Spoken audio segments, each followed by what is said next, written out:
My name is Rachel. I am 33 years old, and until that afternoon, I thought my biggest problem was an overbearing mother-in-law. I work as a forensic accountant. My career is built on tracking dirty money and spotting the lies people hide in their balance sheets. Yet I had completely missed the financial rot spreading inside my own marriage. Before I continue this story, let me know where you are watching from in the comments below. Hit like and subscribe if you have ever had to teach toxic family members a lesson they will never forget. It was a freezing Saturday afternoon in late November. I was sitting at the granite kitchen island of the home I paid the mortgage on, reviewing a spreadsheet for a corporate audit. My husband, Derek, who is 35, was supposedly at his consulting firm. The house was quiet and I was focused. Then I heard the deadbolt click. I did not even look up before Brenda, my 62-year-old mother-in-law, marched into my kitchen. She never knocked. Derek had secretly given her a spare key, completely ignoring my boundaries. She dropped her designer handbag on the counter, her eyes zeroing in on me. She hated seeing me work. To Brenda, a woman's only purpose was to serve her husband. "I see you are still staring at that screen," Brenda snapped, crossing her arms. "Derek works hard all week to provide for you, and you cannot even be bothered to have a hot meal ready. The house is a mess." I took a deep breath. "Brenda, I am in the middle of a massive audit. Derek does not get home for 3 hours. Also, the house is perfectly clean." "Working?" she scoffed, stepping closer. "You call tapping on a screen working? My son is out there building an empire, and you are playing with numbers. Your job is to take care of him and me." I ignored her, turning my attention back to the spreadsheet. That was my first mistake. Brenda could not stand being ignored. In a flash of pure entitlement, she lunged forward. "You have to go cook and clean the house," she screamed, her voice reaching a hysterical pitch. "Take care of me and my son. Do not just sit around playing games." She snatched the phone out of my hand with such force that her sharp nails gouged a deep trench down my forearm. The pain was sharp. I stared at the bright red blood welling up on my skin. The disrespect had finally crossed the line to physical assault. Brenda stood there holding my phone, a triumphant smirk on her face. She expected me to cower. She expected me to scurry into the kitchen and prepare a meal. Instead, my chair scraped violently against the hardwood floor as I stood up. The cold, calculating side of my brain took over. "Give me the phone, Brenda," I said, my voice dangerously low. "Make me, you disrespectful brat," she spat back. "I am going to tell Derek how you treat his mother." I closed the distance between us in 1 second. My left hand clamped down on her wrist, forcing her fingers to drop my phone onto the counter. Simultaneously, my right hand grabbed a thick fistful of her hair. Brenda let out a piercing shriek of terror as I spun her around. "Let go of me!" she screamed, flailing her arms. "You are crazy!" I marched her straight down the hallway, my grip unyielding. She stumbled in her heels, her protests echoing off the walls, but I did not stop. I opened the heavy oak front door, shoved her out onto the freezing porch, and tossed her handbag out right after her. "Do not ever touch me again," I said, my voice cold as the winter air. I slammed the door in her face and threw the deadbolt. 5 seconds later, the violent pounding began. She slammed her fists against the wood, screaming that she was going to destroy my life, ruin my marriage, and have me thrown in jail. I calmly walked to the bathroom to clean the blood off my arm. The war had officially begun. 15 minutes later, the flashing red and blue lights of a police cruiser illuminated my living room windows. I wiped the blood from my arm, watching through the blinds as 2 officers stepped out. Brenda waited at the driveway, launching into the performance of a lifetime. Through the glass, I heard her theatrical sobbing. She clutched her chest, pointing a trembling finger at my door. I watched her pull her own hair, demonstrating how I supposedly attacked her. To them, I was a deranged lunatic who assaulted an innocent elderly woman checking on her son. I did not panic or rush outside to defend myself. In my line of work, you never interrupt someone weaving a trap for themselves. You wait for them to finish and present the paper trail. I opened my secure home network application on my iPad.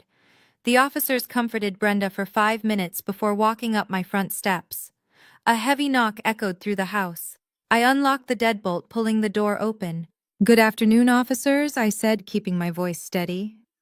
The older, stern officer stepped forward. "Ma, and we received a 911 call regarding a domestic disturbance. The woman outside claims you physically assaulted her and threw her out. Is that your mother-in-law?" "Yes, that is Brenda," I replied, stepping back to invite them into the foyer. "I did physically remove her from my property, but it was not unprovoked." I held out my right arm, displaying the deep, angry gouge her nails had left. The wound was still fresh and red. She broke into my home while I was working and attacked me when I asked her to leave. The second officer took out his notepad. "She claims she has a key and was invited over. She also stated she did not touch you until you attacked her." I nodded slowly. "People lie all the time, officer, which is why I rely on data. Please, step into my home office." I walked them down the hall, leaving Brenda standing on the lawn, glaring at me. My home office was strictly off-limits to everyone, including my husband. As a forensic accountant, I handle highly sensitive corporate tax files and confidential financial records for multi-million-dollar companies. Because of strict non-disclosure agreements, I had a hidden 4K security camera installed in the ceiling smoke detector. I placed my iPad on the desk and pressed play. "Gentlemen, this footage was recorded 20 minutes ago," I explained. The high-definition video filled the screen. It clearly showed Brenda letting herself into the house, but bypassing the kitchen entirely. The footage showed her walking straight into my office. The officers watched intently as my mother-in-law began pulling open my desk drawers. She dug through a stack of manila folders, reading labels on confidential client tax returns. She spent 8 minutes snooping through my professional documents before finally walking to the kitchen where the physical altercation occurred. I switched to the kitchen camera feed. The audio was crystal clear. The officers heard her demand that I cook and clean. They watched her lunge at me unprovoked and saw her nails dig into my arm as she snatched my phone. They watched me stand up, grab her, and walk her to the door. I paused the video. "As you can see, she was trespassing and attempting to access restricted corporate financial data before she assaulted me," I said, crossing my arms. "I only used the force necessary to remove an intruder." The stern officer sighed, shaking his head as he closed his notepad. He turned around and walked straight back out the front door. Brenda was waiting with a smug smile, expecting them to put me in handcuffs. Instead, the officer pointed a stern finger at her. "Ma, you need to leave this property immediately," he ordered. Brenda gasped, her jaw dropping. "What are you talking about?" "Arrest her. She attacked me." The officer shook his head. "We saw the security footage, Brenda. We saw you digging through her confidential work files, and we saw you attack her first. If you do not get in your car and leave right now, I will arrest you for trespassing and assault. Furthermore, tampering with corporate financial records is a federal issue. Do you want me to call the FBI next?" Brenda turned completely pale. She looked at the officers, then glared at me standing in the doorway. She did not say another word. She grabbed her purse, stomped to her sedan, and sped out of the driveway. The police gave me a business card and left. The house was quiet again. But I knew the peace would not last. Derek was going to find out, and the real battle was about to begin. The front door burst open less than an hour later. It slammed shut with such force that the picture frames in the hallway rattled against the drywall. I was back at my kitchen island, drinking a cup of black coffee and finishing the corporate audit spreadsheet. Heavy footsteps stomped down the hall. Derek rounded the corner, his face purple with rage. He did not look like a husband checking on his wife after a police incident. He looked like an enraged toddler whose favorite toy had been taken away. "What the hell is wrong with you?" he screamed, his voice cracking. "My mother is at home having a panic attack. She said you grabbed her by the hair and threw her out into the cold like a stray dog. Are you completely out of your mind, Rachel?" I took a slow sip of my coffee. I looked at the man I had married 3 years ago. At 35, Derek was handsome in a superficial way, but right now his features were twisted into an ugly sneer. He stood over me, breathing heavily.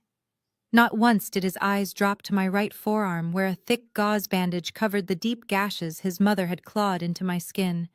He did not ask if I was okay. He did not ask what happened. He had already accepted Brenda's version of reality as the absolute gospel. She broke into my office. Derek, I said, my tone flat and even. She bypassed the kitchen, went straight into my workspace, and began reading confidential tax files. When I told her to leave, she attacked me and gouged my arm.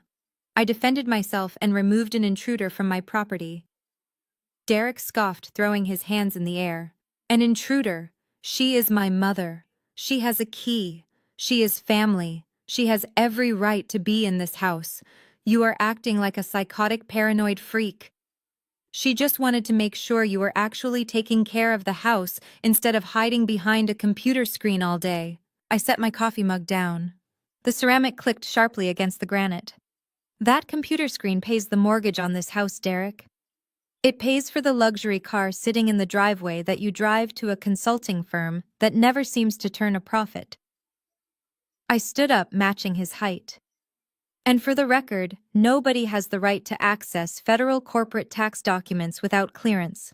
The police saw the footage. They threatened to arrest her. You should be thanking me that I did not press charges for assault. Derek slammed his fist on the kitchen counter. Do not you dare threaten to arrest my mother. You disrespected her. You disrespected me. I do not care about your stupid camera footage or your dramatic little scratches. You are my wife, and you owe my mother absolute respect. Put your coat on right now. We are driving over to her house. You are going to get down on your knees, and you are going to beg for her forgiveness until she accepts it. The sheer delusion in his demand hung in the air. Any remaining affection I had for this man instantly evaporated, leaving behind nothing but clinical observation. I looked at him not with anger but with the cold scrutiny I used to analyze fraudulent bank statements. I am not going anywhere, I replied. I am certainly not apologizing to a woman who assaulted me in my own home. You will do what I say, Derek yelled, stepping closer, trying to use his physical size to intimidate me. I did not back up an inch. Let us break this down logically, Derek. You are 35 years old. You are legally married to me. Yet you operate as if Brenda is your primary partner, and I am just the hired help. You gave her a key behind my back. You allow her to dictate how I should spend my time. When she commits a crime against me, your immediate reaction is to protect her feelings and demand my submission. You do not want a wife. You want a second mother you can sleep with and a financial sponsor to fund your lifestyle. His face went slack. The clinical precision of my words caught him off guard. He was used to women crying or yelling back. He was not used to being diagnosed like a parasitic financial liability. You are a monster, he whispered, pointing a trembling finger at me. You have no heart. My mother warned me about you. She said you were a cold, unfeeling machine who only cared about money. If you do not march out to that car right now and apologize to my mother, I am done. I will file for divorce so fast your head will spin. I will take half of this house and half of everything you own. You will be left with nothing. His threat echoed in the large kitchen. He puffed out his chest, expecting me to break down in tears. He expected me to beg him to stay. He thought the threat of divorce would bring me to my knees faster than his demand to apologize to Brenda. After all, society tells women that a failed marriage is their ultimate failure. But Derek forgot who he was married to. I was a forensic accountant. I did not fear audits. I initiated them. Divorce. I repeated, tasting the word. It did not taste bitter. It tasted like absolute freedom. Yes, divorce, he sneered, seeing my silence as hesitation. You either fix this with my mother right now or I am calling my lawyer in the morning. Your choice, Rachel. Bow down or lose everything. Lose everything, I quietly repeated, letting the threat hang. Derek leaned over the granite island. He slammed his hand flat against the countertop. Yes, everything, he sneered. I will take half of this house. I will take half of your retirement accounts and every investment portfolio you have been hoarding. You think because you work with numbers that you hold all the power. But the law is 50-50. If you do not march out to that car and apologize to my mother, I will bleed you dry in family court. I stood still watching the veins bulge in his neck. He actually believed throwing around legal terms would force me into submission. He forgot who he was dealing with. I audited corrupt millionaires who tried to hide corporate assets. His threats were nothing more than a child throwing a tantrum. I looked down at my left hand. Derek picked out the engagement ring and matching wedding band, but I was the one who paid off the credit card bill for them. In reality, everything in our life was an elaborate illusion, funded by my paycheck and maintained by his ego. I slowly reached over and grasped the rings. I slid them off my finger in one smooth motion. I casually tossed them onto the polished granite counter. They landed with a sharp metallic clatter echoing loudly in the tense kitchen silence. They spun rapidly before coming to a complete stop next to his clenched fist. Derek stared down at the rings. His jaw went slack. The color began to drain from his face as the brutal reality of my action registered. He expected me to drop to my knees and beg him to stay. He had not expected me to call his bluff. "What are you doing?" he asked, his voice losing its aggressive edge. "I am saving you the trouble of making a threat you do not have the spine to follow through on," I said, dangerously calm. "We can call a divorce lawyer right now, Derek, but you should probably know how the legal process works before demanding half of my assets." He swallowed hard, taking a step back. "What are you talking about? When you officially file for divorce, the first thing that happens is financial discovery," I explained, leaning forward. "Both parties are required by law to open their books completely. Every bank account and hidden transaction is scrutinized under a microscope. Nothing stays hidden in family court, Derek. Nothing survives an audit." He crossed his arms defensively, but his eyes darted nervously around the room. "I have absolutely nothing to hide," he stammered. "My consulting business is completely legitimate and above board." "Is it?" I asked, tilting my head. "Because a legitimate business owner usually knows better than to commit blatant financial fraud against his own wife." "I do not know what you are talking about, you paranoid psycho," he shot back, but his voice trembled. I picked up my iPad, the exact same device I used to show the police the security footage of his mother. I unlocked the screen and opened a secured banking application. I turned the glowing screen around and pushed it firmly across the granite island until it stopped right in front of him.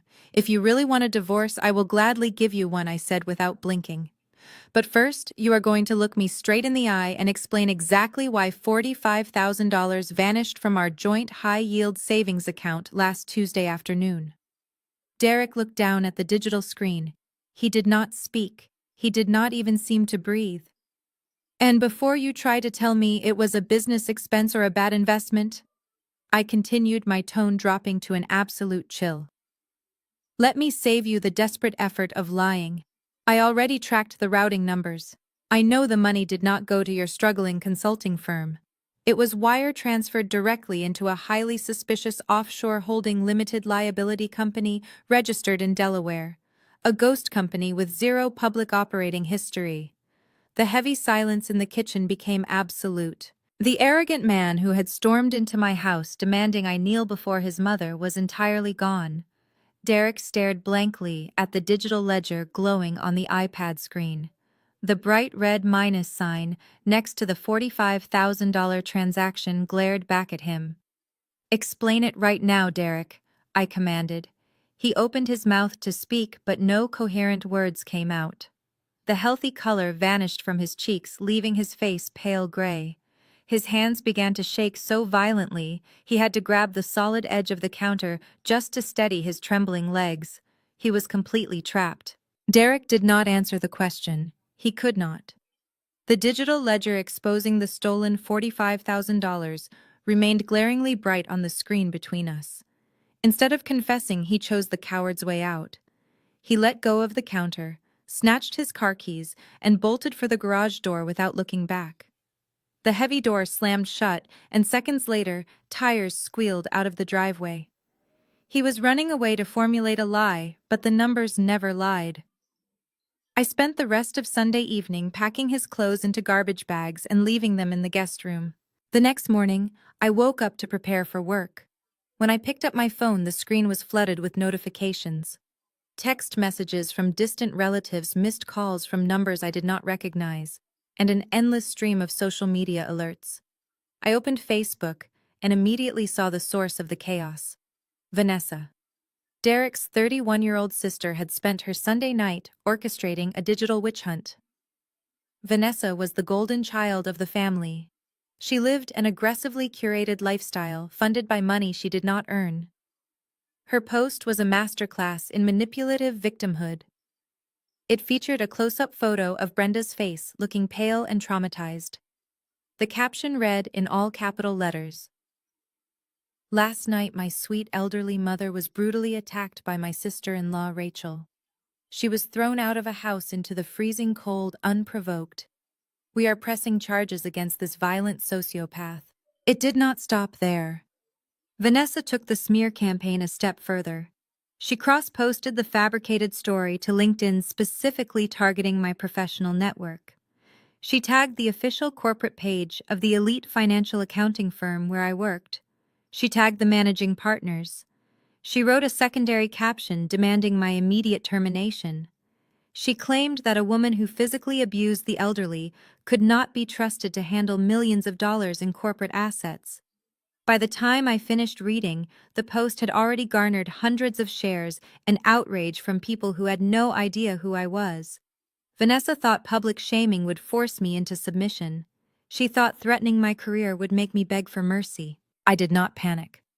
I took a screenshot of every single post, every comment, and every tag. I saved them to a secure cloud drive. I dressed in a sharp, tailored suit, covered the bandage on my right arm with a silk blouse, and drove downtown to the firm. The atmosphere in the office was noticeably shifted the moment I stepped off the elevator. Whispers stopped. Keyboards went silent. The receptionist, who usually greeted me with a warm smile, quickly looked down at her desk, pretending to sort through mail. The digital execution had already begun. I walked straight past my office toward the break room. Before I could pour a cup of coffee, my phone rang. It was the executive assistant for the managing partner. She informed me that my presence was required in the main glass conference room immediately. I walked into the boardroom carrying my iPad. The human resources director, a stern woman named Patricia, sat at the long mahogany table with her hands folded tight. Next to her was David, the senior managing partner of the firm. The massive television screen on the wall was turned on, displaying Vanessa's viral LinkedIn post. The bold letters accusing me of elder abuse hovered over our heads like a digital guillotine. "Close the door, Rachel." David said, his voice heavy with corporate concern. I shut the heavy glass door and took a seat opposite them, placing my iPad on the table. "Rachel, we have a very serious situation here." Patricia started leaning forward. "This post has been circulating since midnight. Clients are calling. The firm's reputation is being dragged into a domestic dispute. We cannot have an employee, especially a senior forensic accountant, associated with violent assault." David sighed, rubbing his temples. "You have been a stellar employee, Rachel.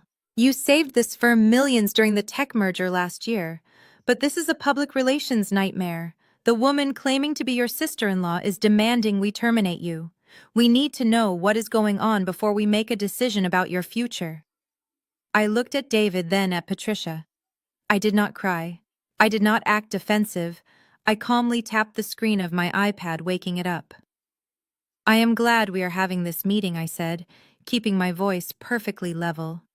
"Because this post is not just a domestic dispute. It is an opportunity for me to solve a cyber harassment case that has been haunting this firm for over a year." David raised an eyebrow, leaning back in his leather chair. "A cyber harassment case," he echoed. "Rachel, what does your sister-in-law have to do with firm business?" I swiped the screen of my iPad and mirrored the display to the massive television on the wall, replacing Vanessa's viral post with a side-by-side comparison of server logs. "I am a forensic accountant, David. I track digital footprints just as meticulously as I track offshore bank accounts. When Vanessa launched this smear campaign last night, she made a critical error. She did not just post on social media. She actively tagged our corporate pages and sent a direct message to my official firm email address, demanding my termination. Patricia frowned, taking a note. And that matters because sending a direct message to our secure server logged her exact IP address and device fingerprint, I explained. I pointed to the left side of the screen. This is the origin data from Vanessa's late-night tirade. Now look at the right side of the screen. David leaned forward, his eyes narrowing as he read the strings of numbers. His posture instantly stiffened. Are those the logs from the TechCom merger audit last October? He asked, his voice dropping an octave. Exactly, I said, nodding. Last year, during our most sensitive corporate audit, the firm received dozens of anonymous threatening emails. The sender attempted to derail the merger by threatening to leak fabricated financial data to the press. Our IT department managed to log the IP address and the specific device identifiers of the sender, but the trail went cold because the accounts were burner profiles. We spent hundreds of thousands of dollars on external security consultants trying to find the culprit. I tapped the screen, merging the two sets of data. They aligned perfectly, highlighting in bright green. Vanessa is not a criminal mastermind, I continued. She is a woman who thinks she is untouchable because she has never faced consequences. She used the exact same laptop on the exact same home network to send those anonymous corporate threats last year that she used to defame me last night. I do not know who paid her to try and sabotage the TechCom merger, but the digital evidence is absolute. The woman attacking my character today is the same cyberstalker who tried to extort this firm 12 months ago. The silence in the boardroom was absolute. The dynamic shifted entirely. I was no longer an employee defending myself against a messy domestic dispute. I was the lead investigator who had handed them the head of a corporate saboteur on a silver platter. David stood up, pacing to the window overlooking the city skyline. The veins in his neck were visible. He was not just a managing partner. He was a man who fiercely protected his firm's reputation, and he had spent a year quietly seething over the anonymous threats that nearly cost him a $50 million account. He turned around, his face hardened into a mask of pure corporate ruthlessness. Patricia, he barked, get Gregory from legal on the line right now. I want every senior litigator in the boardroom in 5 minutes. Patricia scrambled for the phone. David looked at me, a fierce glint of approval in his eyes. Rachel, you are not fired. In fact, I am authorizing a bonus for uncovering this, but right now we are going to war. Nobody threatens this firm, and nobody publicly defames one of my top senior accountants without facing absolute ruin. Within 10 minutes, the boardroom was filled with 4 senior corporate attorneys. These were not family lawyers who argued over custody schedules. These were ruthless legal sharks who destroyed rival corporations for a living. I laid out the data, the matched IP addresses, and the screenshots of Vanessa's defamation campaign. The lead attorney, Gregory, reviewed the files with a cold, clinical precision. The TechCom extortion attempt alone carries federal weight, Gregory stated, tapping his luxury pen against the mahogany table. Add the coordinated cyber harassment and public defamation with the intent to cause professional and financial harm. We can bury her. We will bypass a standard cease and desist and go straight for the jugular. Draft the lawsuit, David commanded. I want a $1 million claim for defamation, corporate sabotage, and intentional infliction of emotional distress. I want injunctions filed immediately. I want her personal and business assets frozen pending investigation. Serve her the papers today. Do not give her a single second to breathe or hide her money. I sat quietly watching the legal machinery of a multi-billion-dollar accounting firm turn its crosshairs directly onto my sister-in-law. Vanessa wanted to use the internet to ruin my life. She wanted to play a public game of victimhood to force me back into my miserable marriage. Instead, she had just poked a sleeping dragon. By tomorrow morning, she would owe $1 million to people who never lost in court. The meeting adjourned. I gathered my iPad and walked back to my quiet office. My job was entirely secure. But the dominoes were just beginning to fall, and Derek was about to find out exactly what happens when you cross a woman who knows how to destroy a life using nothing but numbers. By 3 o'clock that afternoon, the legal courier arrived at Vanessa's doorstep. I knew the exact moment the heavy manila envelope was placed in her manicured hands because my personal phone began vibrating endlessly on my desk.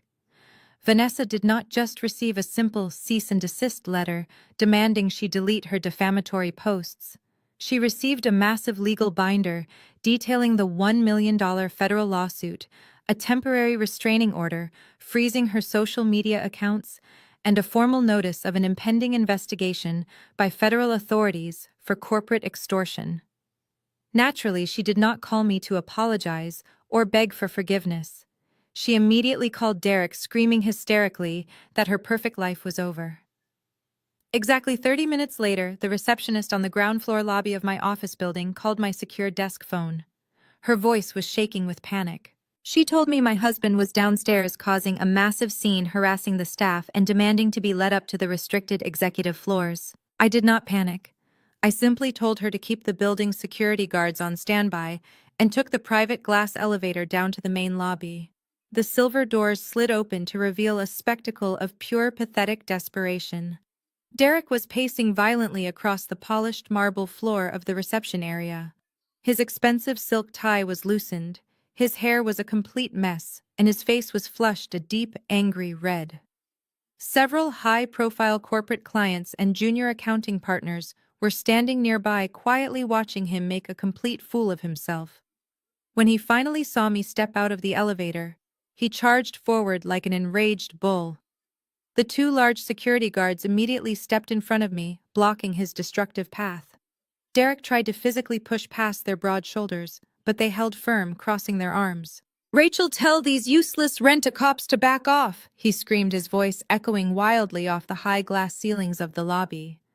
I stood safely behind the guards, maintaining a perfectly blank professional expression.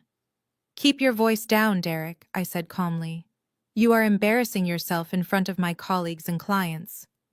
He scoffed, throwing his hands high in the air in an exaggerated display of victimhood. "I am embarrassing myself," he yelled, pacing back and forth. "You just had a ruthless corporate legal team serve my younger sister with a $1 million federal lawsuit. You are completely out of your mind, Rachel. She is your family. You do not sue your own family." I slowly crossed my arms, holding my ground. Family does not commit cyber extortion against a multi-billion-dollar accounting firm, Derek. She broke federal laws on our home network. My firm is handling the litigation now. It is completely out of my hands and above my pay grade. Derek slammed his open hand heavily against the marble security desk, startling the young receptionist into dropping her pen. "Drop the lawsuit right now," he demanded, pointing a shaking finger directly at my face. "Go upstairs, call your boss, and tell him it was all a giant misunderstanding. Fix this mess, Rachel." I shook my head slowly, letting a cold smile touch my lips. "No one is dropping anything," I replied. "She tried to publicly ruin my professional career to please your manipulative mother. Now she has to pay the ultimate price for her arrogance." Derek lost whatever fragile grip he had left on his sanity. His face twisted into a mask of pure, unadulterated panic. "You cannot do this to her," he screamed, the veins popping visibly in his forehead and neck.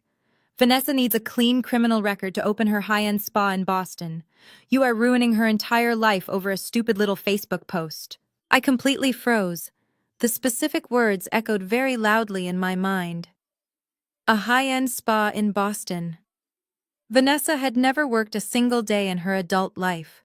She had absolutely no personal savings, no business degree, and a terrible credit score. How on earth was she funding a commercial lease in one of the most expensive cities in the entire country?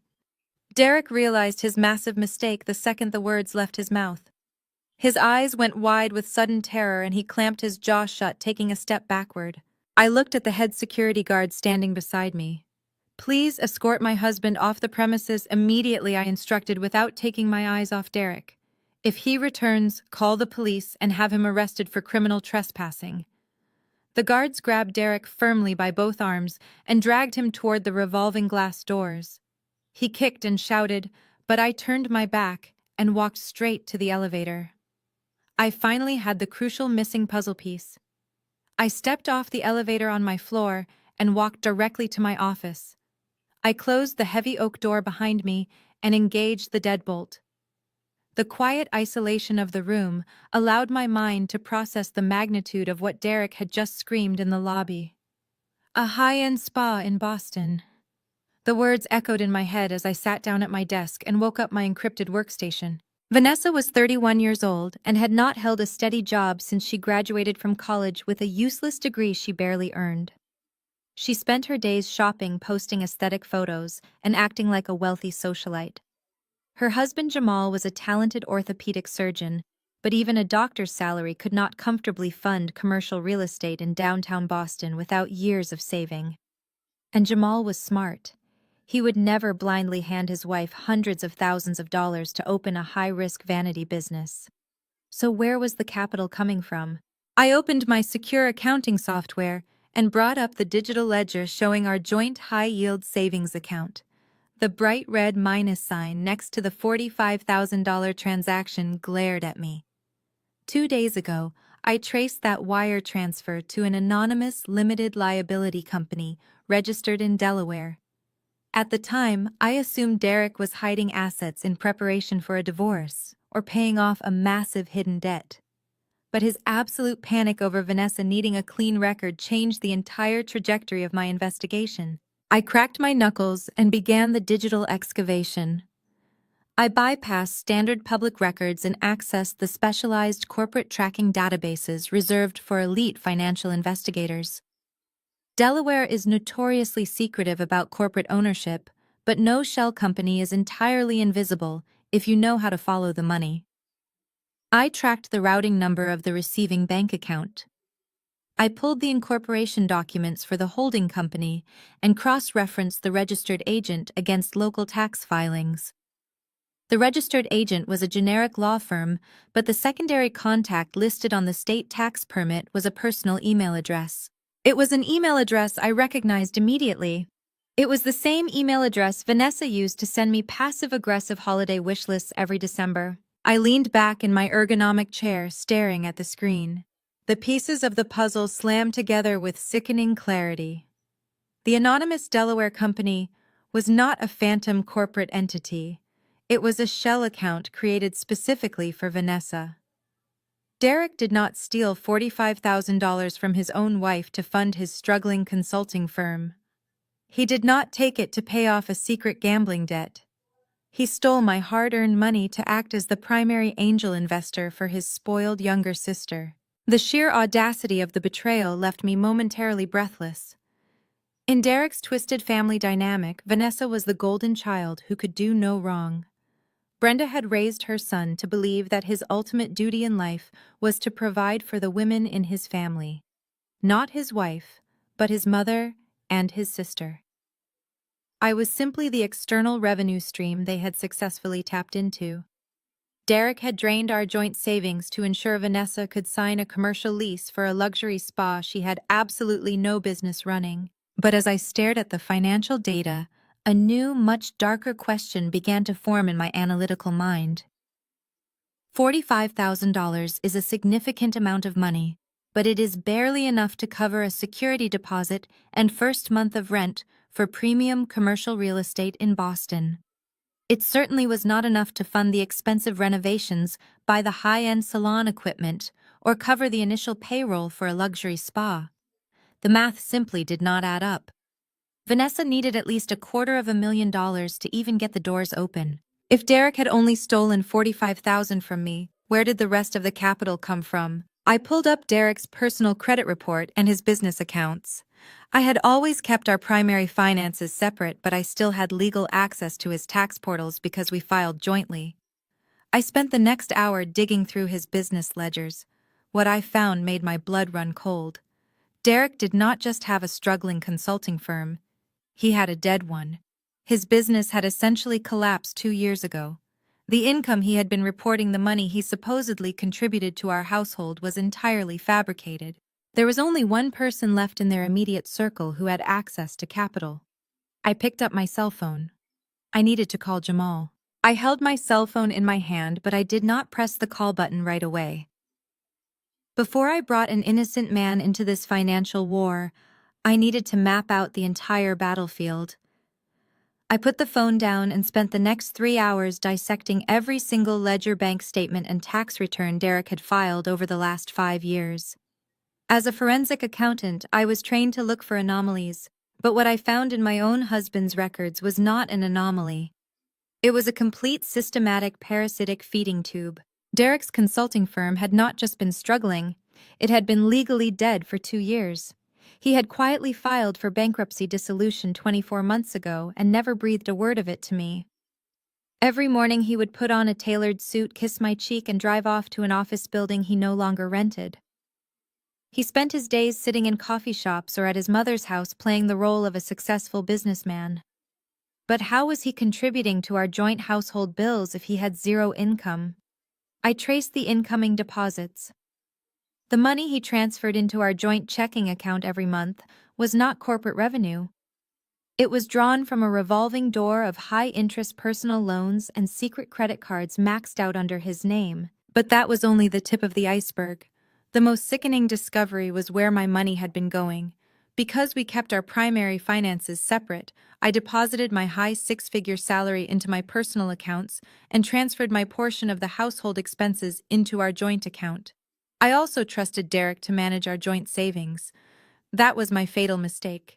I watched the digital trail of my money flowing out of our savings and directly into the pockets of his family. Brenda did not have a retirement fund. Her lavish lifestyle was entirely subsidized by my paycheck. I found records of Derek paying off her platinum credit cards every single month. Those designer handbags she flaunted, the expensive dinners she bragged about to her friends, the luxury car lease she drove. All of it was paid for by the money I earned working 60-hour weeks. And then there was Vanessa. I uncovered dozens of smaller wire transfers made to Vanessa over the years, labeled as emergency loans or medical bills. Derek had been acting as a shadow ATM for his mother and sister, using my salary as the limitless cash supply. I sat back in my chair, feeling a chilling wave of clarity wash over me. The resentment they showed me was not just typical in-law drama. It was the resentment of parasites toward their host. Brenda hated me because she knew subconsciously that she relied on my labor to survive. She demanded I cook and clean because she needed to assert dominance over the woman who actually held all the financial power. Derek allowed his mother to disrespect me because his entire fragile ego depended on maintaining the illusion that he was the provider. They were all complicit in a massive financial cover-up. But there was one person in their inner circle who was completely oblivious: Jamal. Vanessa's husband was a brilliant orthopedic surgeon. He was a good man, a hard-working African-American doctor who pulled grueling 80-hour shifts at the hospital. He rarely attended family dinners because he was always in the operating room or on call.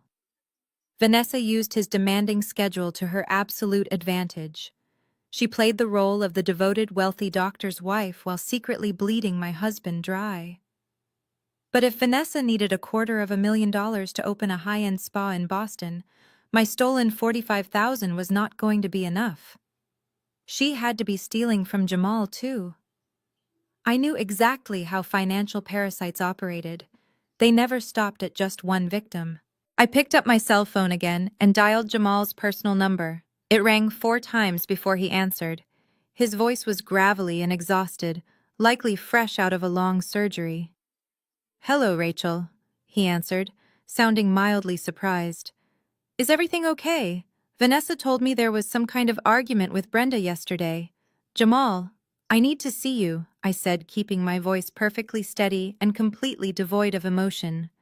"Not at your house and definitely not around Vanessa. I need to meet you at the hospital cafeteria." He paused, clearly, taken aback by my serious tone. "Rachel, I just finished a 14-hour spinal fusion. I am exhausted. Can whatever this is wait until tomorrow?" "No, Jamal. It cannot wait," I replied, looking at the damning spreadsheets glowing on my monitors. "Because while you have been standing in an operating room saving lives, your wife has been actively destroying your financial future. And I have the documents to prove it. See you in 20 minutes. I parked my car in the visitor structure of Boston General Hospital and took the elevator up to the third-floor cafeteria. At this hour, the massive room was mostly empty, smelling faintly of industrial bleach and stale coffee. A few nurses in blue scrubs sat scattered at the tables looking exhausted. I spotted Jamal sitting alone in a corner booth near the floor-to-ceiling windows overlooking the city skyline. He was still wearing his surgical scrubs, a white coat thrown haphazardly over the back of his chair. He rubbed his eyes tiredly, holding a paper cup of black coffee. Jamal was a brilliant 34-year-old African-American surgeon who came from a hard-working middle-class family. He had earned everything he had through grueling study and endless hospital shifts. Vanessa had married him the second he finished his residency, securing herself the prestigious title of a doctor's wife. I walked over and slid into the vinyl booth across from him. He looked up, trying to muster a polite smile, but the dark circles under his eyes betrayed his exhaustion. "Thank you for coming," I said, keeping my voice low. Jamal let out a heavy sigh, wrapping both hands around his coffee cup. "Rachel, I'm going to be completely honest with you.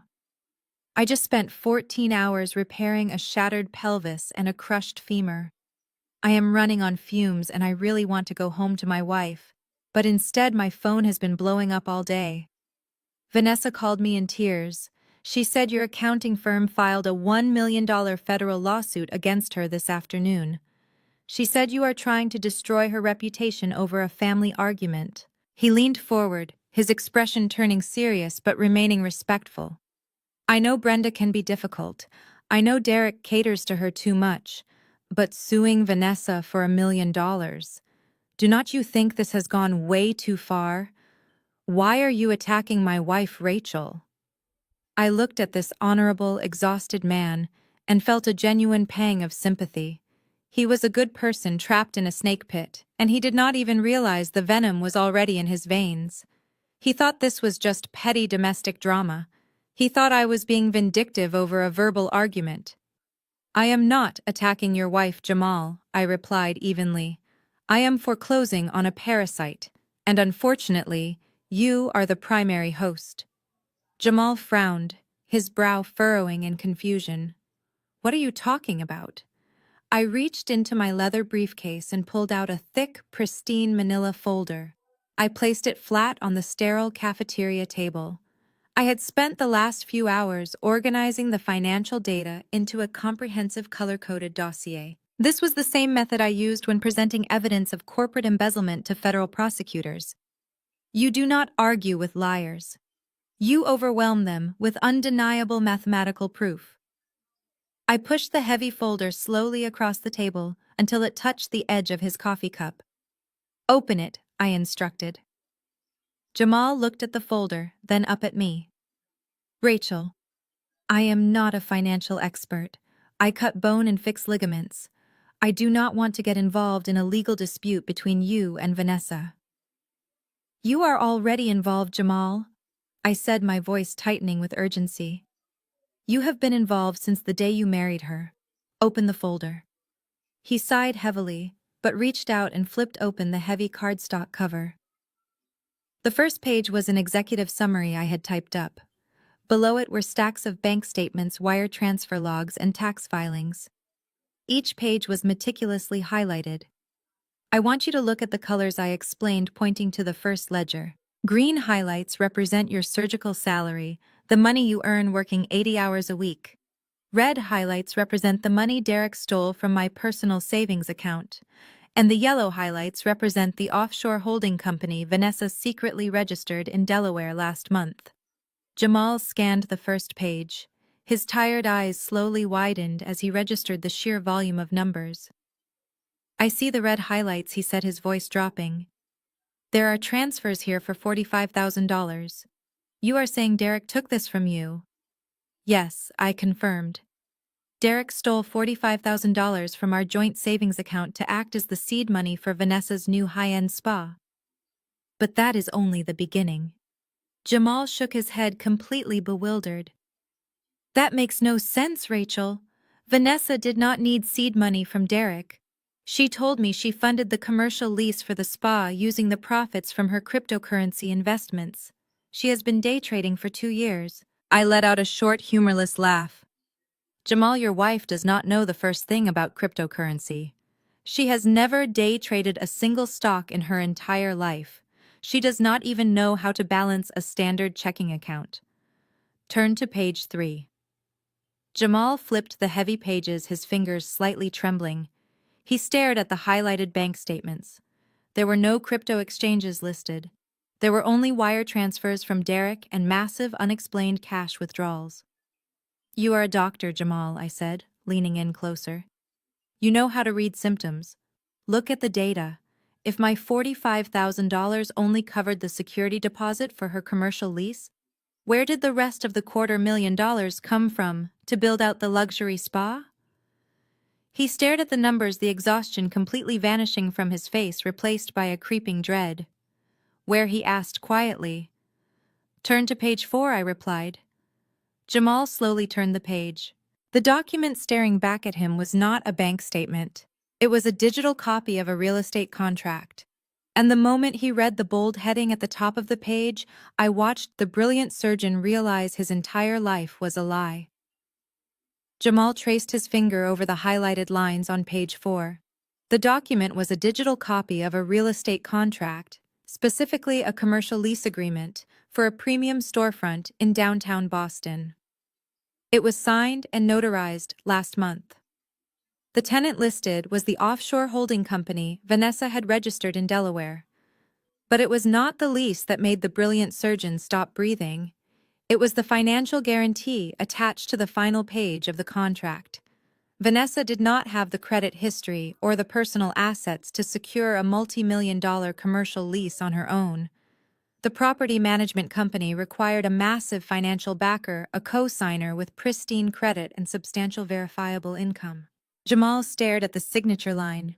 His own signature, looping and distinct, was stamped perfectly on the digital document. He looked up at me, his eyes wide with a mixture of confusion and dawning horror. Rachel, I never signed this, he whispered. I have never seen this document in my life. I know, Jamal, I replied softly, keeping my eyes locked on his. I ran a forensic analysis on the digital signature stamp.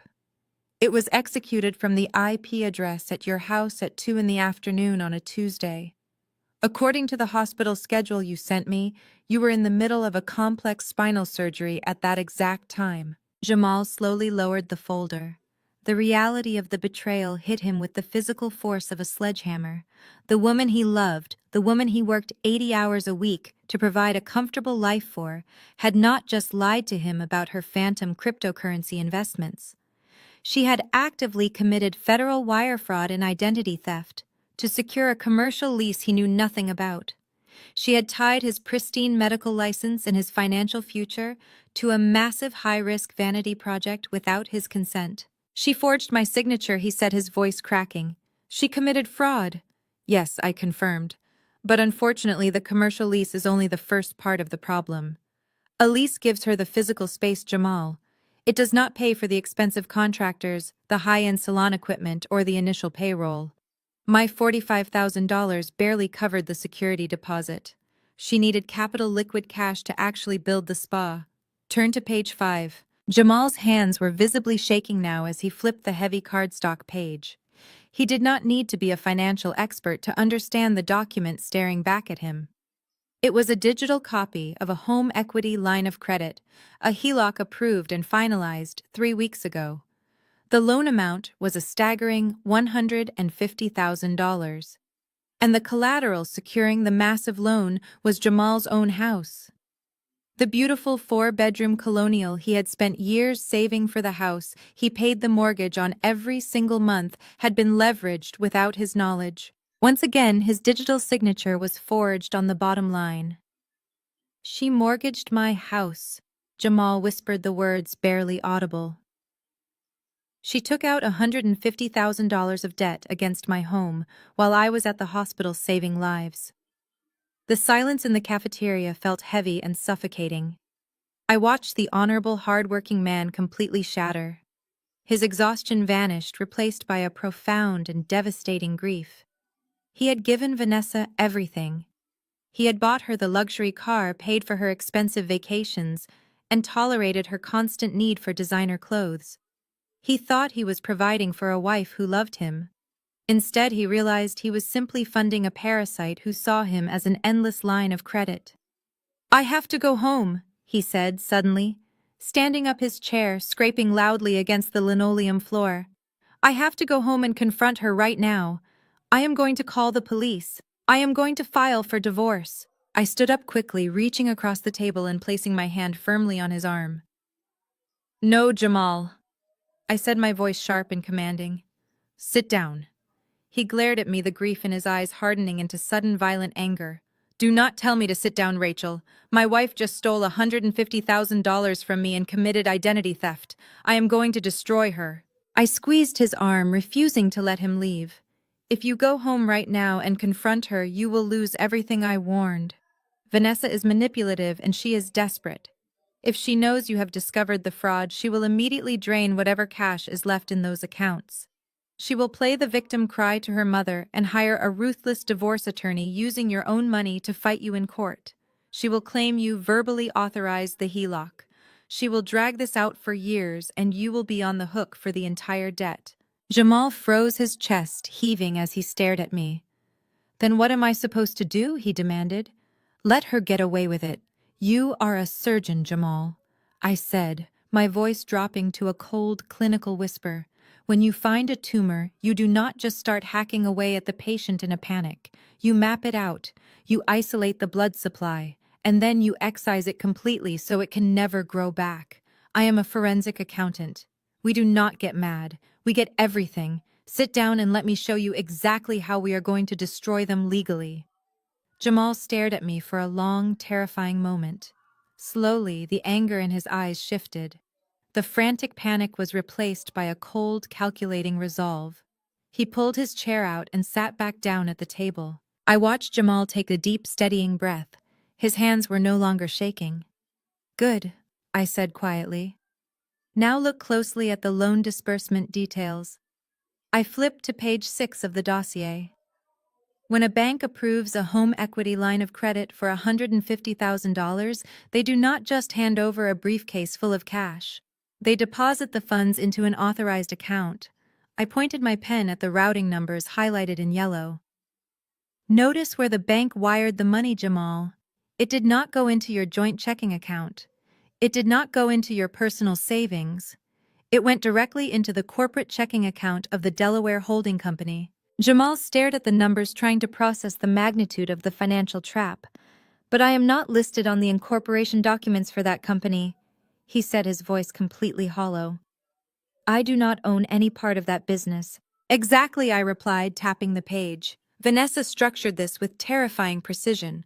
By registering the business as a single-member limited liability company in Delaware, she ensured that she retains 100% ownership of the spa. You have zero equity, you have no voting rights and no claim to any future profits. But because the home equity loan is secured by your primary residence, you are individually responsible for 100% of the debt. If the spa fails and she defaults on the monthly payments, the bank will not repossess her salon chairs or her luxury facial equipment. They will foreclose on your house." Jamal rubbed his temples, closing his eyes tightly. "How did she even bypass the security protocols?" he asked, sounding defeated. "You cannot just apply for a massive mortgage loan without the primary homeowner verifying their identity. The bank requires a notary. They require multiple forms of identification." She exploited the digital infrastructure implemented during the pandemic. I explained, pulling up a copy of the digital audit trail. The bank used a remote online notary system. According to the system logs, the entire transaction was finalized via a video conference link. She submitted copies of your driver license and your passport, which she easily accessed at home. As for the video verification, she likely hired an impersonator, or used a fabricated power of attorney document to sign on your behalf. I have seen this specific type of marital fraud dozens of times in my line of work. Spouses use their intimate knowledge of security questions, passwords, and daily schedules to completely bypass institutional safeguards. Jamal leaned back against the vinyl booth, running a hand over his face. "She timed it perfectly," he whispered. She knew I was scheduled for a massive spinal fusion that Tuesday. She knew I would be scrubbed in for at least 12 hours without any access to my phone or my email. She executed the final signature while my hands were literally inside a patient. It was a calculated ambush, I said.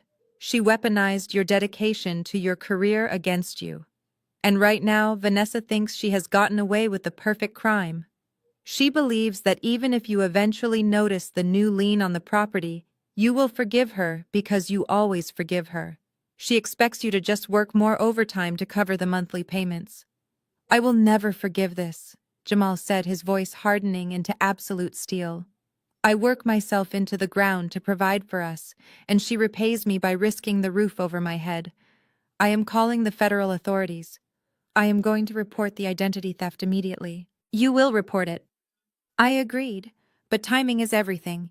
If you report the fraud today, the bank will instantly freeze the accounts. Vanessa will panic, and she will run straight to Derek and Brenda. They will hire defense attorneys and try to spin a narrative that you verbally consented to the loan. We cannot allow them the opportunity to build a defense. We need to let them continue thinking they hold all the power. We need them to feel untouchable. Jamal looked at me, a new understanding dawning in his eyes. You have a larger plan, he stated. You are not just trying to get your $45,000 back. You want to dismantle all of them. My money is already insured against wire fraud, I replied coldly. I am going to make sure Derek and his mother experience the exact same level of financial destruction they tried to force onto us. I need you to play along for a few more weeks. Jamal nodded slowly. Tell me exactly what I need to do to completely ruin her. I am entirely ready to follow your lead on this mission, Rachel. I leaned across the table. Rule number 1 is absolute silence, I said. When you walk out of this hospital and go home tonight, you cannot show a single ounce of anger. You will walk through your front door, kiss your wife, and tell her you had a long, exhausting shift. You will ask her about her day, and you will listen to her lie to your face without flinching. Jamal swallowed hard, his jaw clenching. You are asking me to sleep next to a woman who just stole $150,000 from me and committed federal identity theft. I do not know if I can look at her without losing my temper, Rachel. You can, and you will. I insisted. Because if you show your hand now, she will panic. Vanessa will call Derek and Brenda. They will immediately empty the remaining cash from the holding company into an untraceable offshore crypto wallet. They will hire a defense attorney using your own money, and they will tie you up in family court for the next 5 years, claiming the home equity loan was a joint marital decision. We cannot give them the opportunity to build a defense. We have to blindside them. He took a deep breath, letting it out slowly. Okay. Absolute silence. What is rule number 2? Rule number 2 is gathering the ammunition. I continued tapping the closed folder on the table. First thing tomorrow morning, you are going to call a very specific type of divorce attorney. Not a mediator, not a family law counselor. You need a ruthless litigator who specializes in high-asset marital fraud. I have a list of 3 names I will email to you. You will retain one of them quietly. Jamal nodded, committing the instructions to memory. And the bank. Should I call the fraud department? Not yet, I warned. If you flag the loan, the bank will freeze the accounts and notify the account holder, which is Vanessa. Instead, you are going to go to your local branch in person. You will explain that you suspect your identity has been compromised, and you need to quietly place a hard lock on your personal credit profile so no new lines of credit can be opened. Then you will gather every single physical document you can find in your home office. Tax returns, bank statements, passports, and mail. Rent a secure storage unit and move the documents there. What about the spa, he asked. Should I confront the property management company in Boston? No, I said firmly. Let her keep building her vanity project. Let her sign contracts with contractors and purchase expensive equipment. Every dollar she spends right now is a dollar of debt she is accumulating under a fraudulent premise.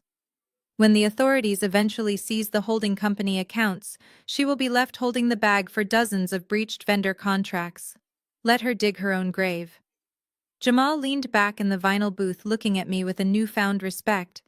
You really have thought of every single angle, Rachel. But what about you?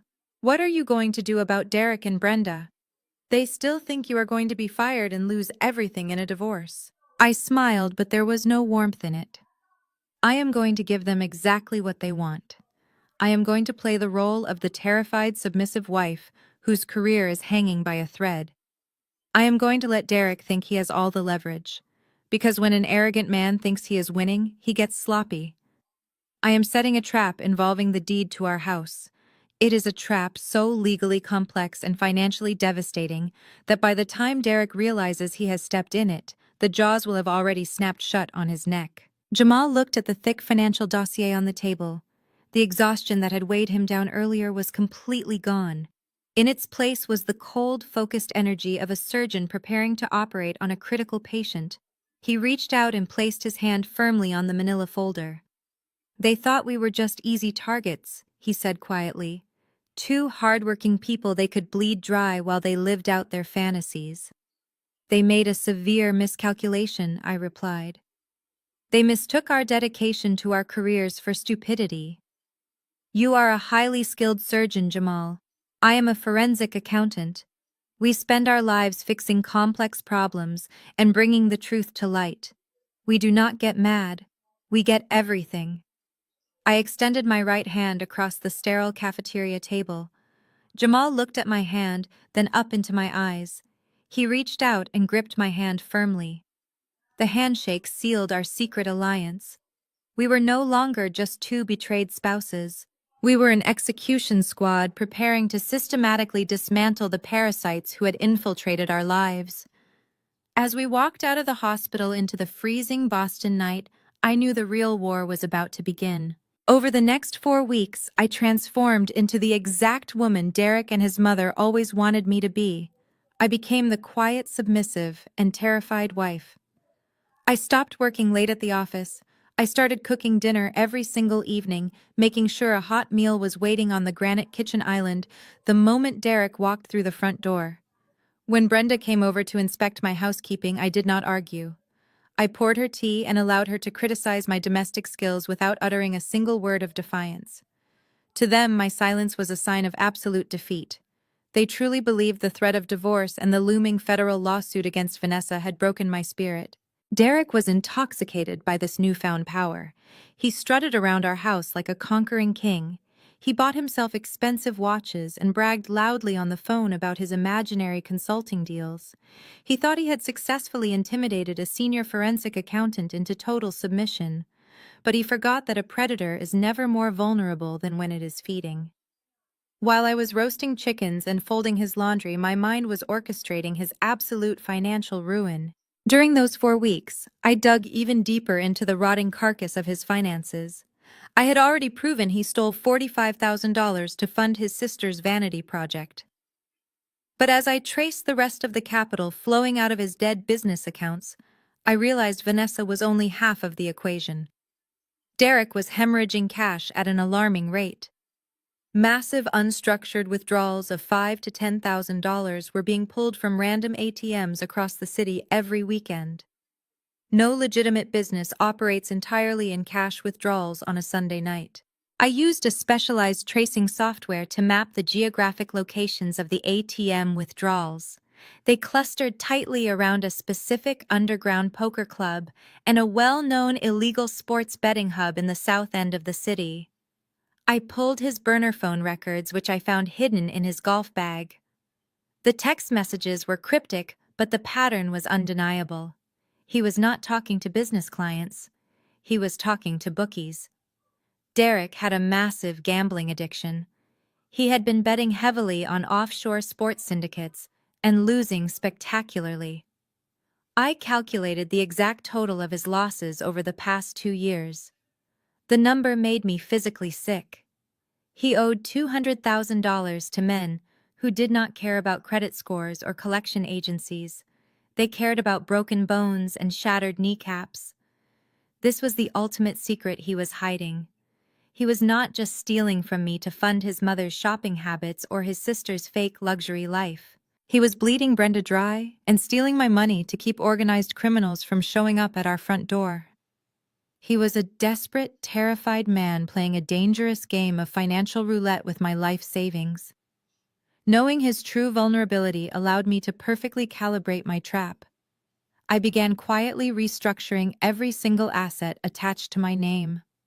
I opened new secure accounts that Derek had absolutely no legal access to and began systematically draining my personal wealth from any joint vulnerability.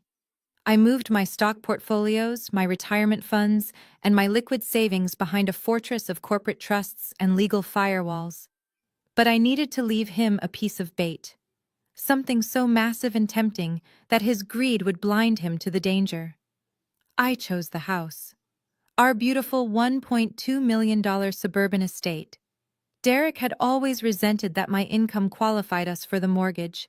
He desperately wanted the title of homeowner to stroke his fragile ego. 6 months prior, Derek had tricked me into signing a document under the guise of refinancing our mortgage. He claimed it would lower our interest rate.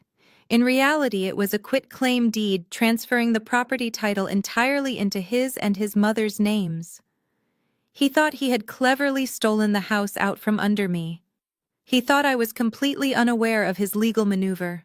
But what Derek did not know was that I had already weaponized the property against him.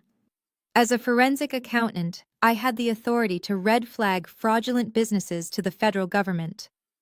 Weeks ago, I had submitted a comprehensive dossier on his fake consulting firm to the Criminal Division of the Internal Revenue Service. I triggered a massive federal audit of his illegal gambling funds and unpaid corporate taxes. The federal government silently attached a devastating tax lien to the property. By legally stealing the property title, they absorbed an $800,000 federal debt. The massive legal landmine was now fully planted and waiting to be triggered. Thanksgiving finally arrived, wrapped in the heavy illusion of perfect domestic bliss. I spent the entire morning in the kitchen, roasting a 20-pound turkey and baking pies, just like the obedient wife they believed they had successfully molded. The dining room table was set with my finest crystal and silver. The smell of cinnamon and roasted vegetables filled the air, masking the absolute toxicity of the people sitting in my chairs. Derek sat at the head of the table, carving the meat with an arrogant flourish. Brenda sat to his right, wearing a smug expression and a new designer necklace paid for by my stolen wages. Vanessa sat across from her, dripping in fake luxury, looking entirely unbothered by the $1 million federal lawsuit currently hanging over her head. Jamal sat beside his wife, eating quietly. Whenever our eyes briefly met across the table, his expression remained perfectly blank. He was playing his part flawlessly.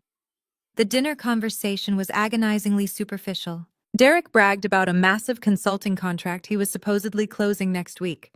Vanessa complained about the minor delays in her spa renovations, blaming the contractors for being slow. I simply nodded my head and refilled their tall wine glasses, acting completely subdued. I waited patiently because I knew the ambush was coming. Predators never attack while they are eating. They wait until they are full and comfortable. The moment the last dessert plate was cleared, the atmosphere in the dining room instantly shifted. Derek stood up and walked over to the heavy oak double doors of the dining room, sliding them shut.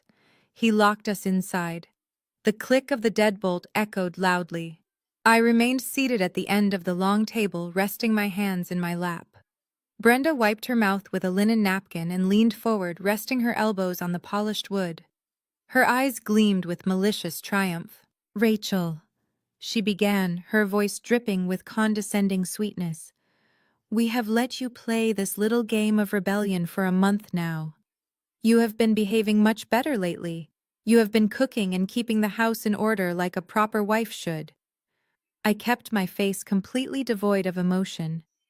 "Thank you, Brenda," I replied softly. Derek walked back to his chair, crossing his arms as he stood behind his mother. He looked down at me like a disappointed parent. "Good behavior is a start, Rachel," he lectured, "but it does not erase the massive disrespect you showed this family. You tried to ruin my sister over a simple social media post. You embarrassed my mother. You need to prove that you are truly committed to fixing this marriage." Vanessa smirked, taking a slow sip of her red wine. "You really went crazy, Rachel. Sending corporate lawyers after your own family." It was completely hysterical. Jamal shifted slightly in his chair but kept his gaze fixed firmly on his empty plate. Brenda raised her hand, silencing her daughter. She looked directly at me, her smile fading into a hard, demanding scowl. "Here is how this is going to work, Rachel. Tomorrow morning, you are going to call your managing partner and you are going to drop that ridiculous $1 million lawsuit against Vanessa. You will tell them it was all a terrible misunderstanding caused by your own emotional instability." I did not argue. I simply looked at her, waiting for the rest of the demands. Derek stepped forward, taking over the negotiation. "And to ensure you never try to pull a financial stunt like this again, you are going to sign over the management rights of your retirement accounts to me. I am the head of this household. I handle the investments. Your 401k and your stock portfolios need to be transferred into a joint trust that I control. You have proven you cannot handle the stress of managing money without having a mental breakdown." The sheer audacity of the demand was breathtaking. He owed $200,000 to violent bookies. He had completely bankrupted his own company. Yet he was standing in my dining room, demanding the keys to my entire financial future under the guise of being the responsible man of the house. He was desperate for liquid cash to save his kneecaps from the mob, and he thought I was broken enough to just hand it over. Finally, Brenda delivered the closing blow. "Once the lawsuit is dropped and the accounts are transferred, you will stand up, look me in the eye, and apologize for physically assaulting me. You will admit that you were hysterical and out of line. If you do all of that, we will graciously allow you to remain in this family." The trap was fully set. They had laid out their ridiculous terms. "I am not dropping the lawsuit against Vanessa," I said, my voice barely above a whisper but carrying clearly across the crystal glasses. "And I am certainly not handing you control of my retirement accounts, Derek. You cannot even manage a basic checking account without bankrupting it." Derek's face flushed a deep, furious purple. He slammed his fist onto the table, making the silverware rattle violently. "I warned you, Rachel," he snarled. "I told you what would happen if you did not comply with my demands." He reached inside the breast pocket of his expensive suit jacket. He pulled out a thick piece of paper folded neatly in thirds. With a dramatic, arrogant flourish, he tossed it down the length of the long mahogany table. It slid past the roasted turkey and came to a stop right next to my wineglass. "Take a good look at that," he sneered, crossing his arms over his chest, "because your absolute arrogance just cost you everything." I did not need to unfold the document to know what it was. I already knew every single word printed on those pages. But to maintain the illusion of their victory, I slowly picked it up and opened it. The bold black letters at the top of the page spelled out, "Quitclaim deed." Vanessa laughed loudly, taking another sip of her red wine. "You really thought you were the smartest person in the room because you work with numbers," she mocked, her eyes shining with malice. "But you are completely clueless. You walk around acting like a corporate shark, but you just got played by your own husband." Derek leaned forward, placing both hands flat on the table to command the room. "6 months ago, I told you we needed to refinance the mortgage to get a better interest rate," he explained, his voice dripping with condescending pride. "You were so busy with your precious corporate audits and working late that you barely even glanced at the paperwork the notary brought to the house. You just signed exactly where I told you to sign, like an obedient little idiot." I stared down at the document. My signature was clearly visible on the bottom line right next to the official notary stamp. "That was not a refinancing agreement," Rachel. Derek continued, a cruel, triumphant smile spreading across his face. "That was a legally binding quitclaim deed. You voluntarily transferred your entire ownership stake in this property. This $1.2 million estate no longer belongs to you. It is completely out of your hands." Brenda clapped her hands together, a sharp, ringing sound of absolute victory. She looked at me with pure, unadulterated venom. The house is entirely in my name and my son's name now, she announced proudly, pointing a finger at her chest. We are the sole legal owners. You have absolutely no equity and no right to be sitting at this table anymore. The sheer arrogance radiating from them was almost palpable. They honestly believed they had pulled off the crime of the century. They thought they had successfully outsmarted a senior financial investigator using a basic amateur real estate scam. Across the table, Jamal shifted uncomfortably in his seat, his jaw clenching tight. His eyes darted toward me silently, asking if this was part of the plan. I gave him a microscopic nod, signaling him to remain perfectly still. I needed them to dig the hole as deep as possible. "You brought this on yourself, Rachel," Brenda scolded, pushing her chair back and standing up to tower over the table. "If you had just learned your place and respected your husband, we would have let you keep your little share of the house. But you had to be greedy. You had to attack my daughter and threaten our family." Derek walked around the table, stopping right behind my chair. "I gave you a chance to fix this tonight," he whispered, his tone dark and threatening. "I gave you a chance to drop the lawsuit and hand over your accounts. But since you want to be stubborn, you can leave with absolutely nothing." Brenda pointed her finger toward the front door. "You heard my son," she commanded loudly. "This is my house now, and I do not want you in it. Go upstairs, pack your bags, and get out of my house immediately." Vanessa pulled out her phone, holding it up with a vicious smirk. "I should record this?" she giggled.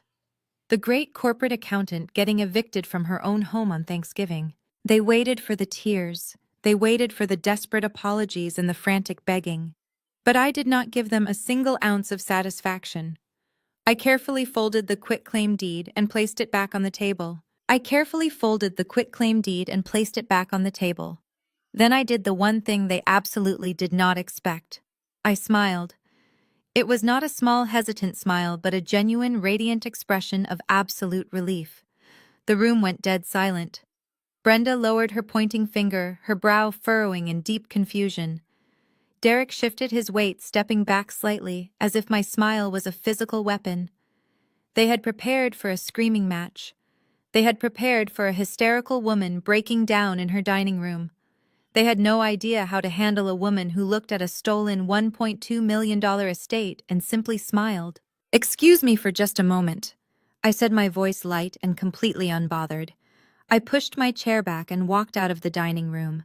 I did not run. I climbed the grand wooden staircase, my heels clicking softly against the hardwood steps. I could hear their confused whispers echoing from the dining room below.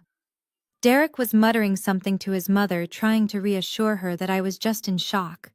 But I was not in shock. I was executing the final step of a perfectly calculated evacuation plan. I walked into the master bedroom and opened my walk-in closet. I did not need to frantically pull clothes off hangers. Sitting neatly in the corner was a single, sleek black suitcase. I had packed it 3 weeks ago. It contained my most important personal documents, secure hard drives, jewelry, and enough tailored suits to last me a month. I left behind the expensive designer dresses, perfumes, and luxury watches Derek had bought me, using my stolen money. They were nothing but contaminated assets tied to a rapidly sinking ship. I grabbed the handle of the suitcase and rolled it out of the master bedroom. I did not take a final nostalgic look around. A house is only a home when it is filled with respect. This building was a prison, and I was finally walking out the front gates. The wheels of my suitcase hummed quietly as I descended the staircase. When I reached the ground floor, Vanessa was waiting for me in the foyer. She held her smartphone up high, the camera lens pointed directly at my face. She had a vicious, eager grin plastered across her face. "Say goodbye to your beautiful house, Rachel," she taunted, her voice sickly sweet. "I cannot wait to post this online." The great corporate accountant getting thrown out into the cold on Thanksgiving night. "Give the camera a wave." I did not cover my face. I looked directly into the camera lens and gave her a calm, pleasant smile. "Record every second of this," Vanessa, I advised, smoothly passing by her. "You will want to remember exactly what tonight felt like." Derek was standing by the heavy oak front door, blocking the exit. He had his chest puffed out, trying to project the image of a powerful, dominant man. He looked at my single black suitcase and let out a harsh, mocking laugh. Jamal stood quietly in the hallway. Our eyes briefly locked, and I gave him a microscopic nod. "Is that it?" Derek asked, sneering. "One suitcase. You spent 5 years paying the mortgage on this place, and that is all you are walking away with. I told you what would happen, Rachel. You leave with nothing. You are walking out of here completely empty-handed." Brenda walked into the foyer, swirling her glass of red wine. "Oh, let her go, Derek," she said, waving her hand dismissively. "She is lucky we are letting her take her clothes. I am going to have decorators in here by Monday. That horrible blue paint in the guest room has to go." I stopped right in front of Derek. I looked into his eyes and saw nothing but hollow, arrogant greed. He thought he had won the ultimate prize. He thought he was an absolute genius who had outsmarted the system. "Move, Derek," I said, my voice dropping to a freezing command. He smirked, stepping aside. A blast of freezing winter wind whipped into the warm foyer, carrying tiny flakes of snow. I gripped the handle of my suitcase and stepped across the threshold. I did not look back. As the heavy oak door slammed shut behind me, I heard the distinct loud pop of a champagne bottle being uncorked inside the dining room. They were actually celebrating. They were toasting to their grand victory. I stood on the freezing porch, taking a deep breath. The cold did not bother me at all. I walked down the snow-covered driveway, pulling my suitcase behind me. The freezing winter wind bit into my cheeks as I dragged my suitcase down the long, snow-covered driveway. The wheels crunched loudly against the freshly fallen ice, but I barely noticed the cold. My heart was beating with a steady, rhythmic calmness.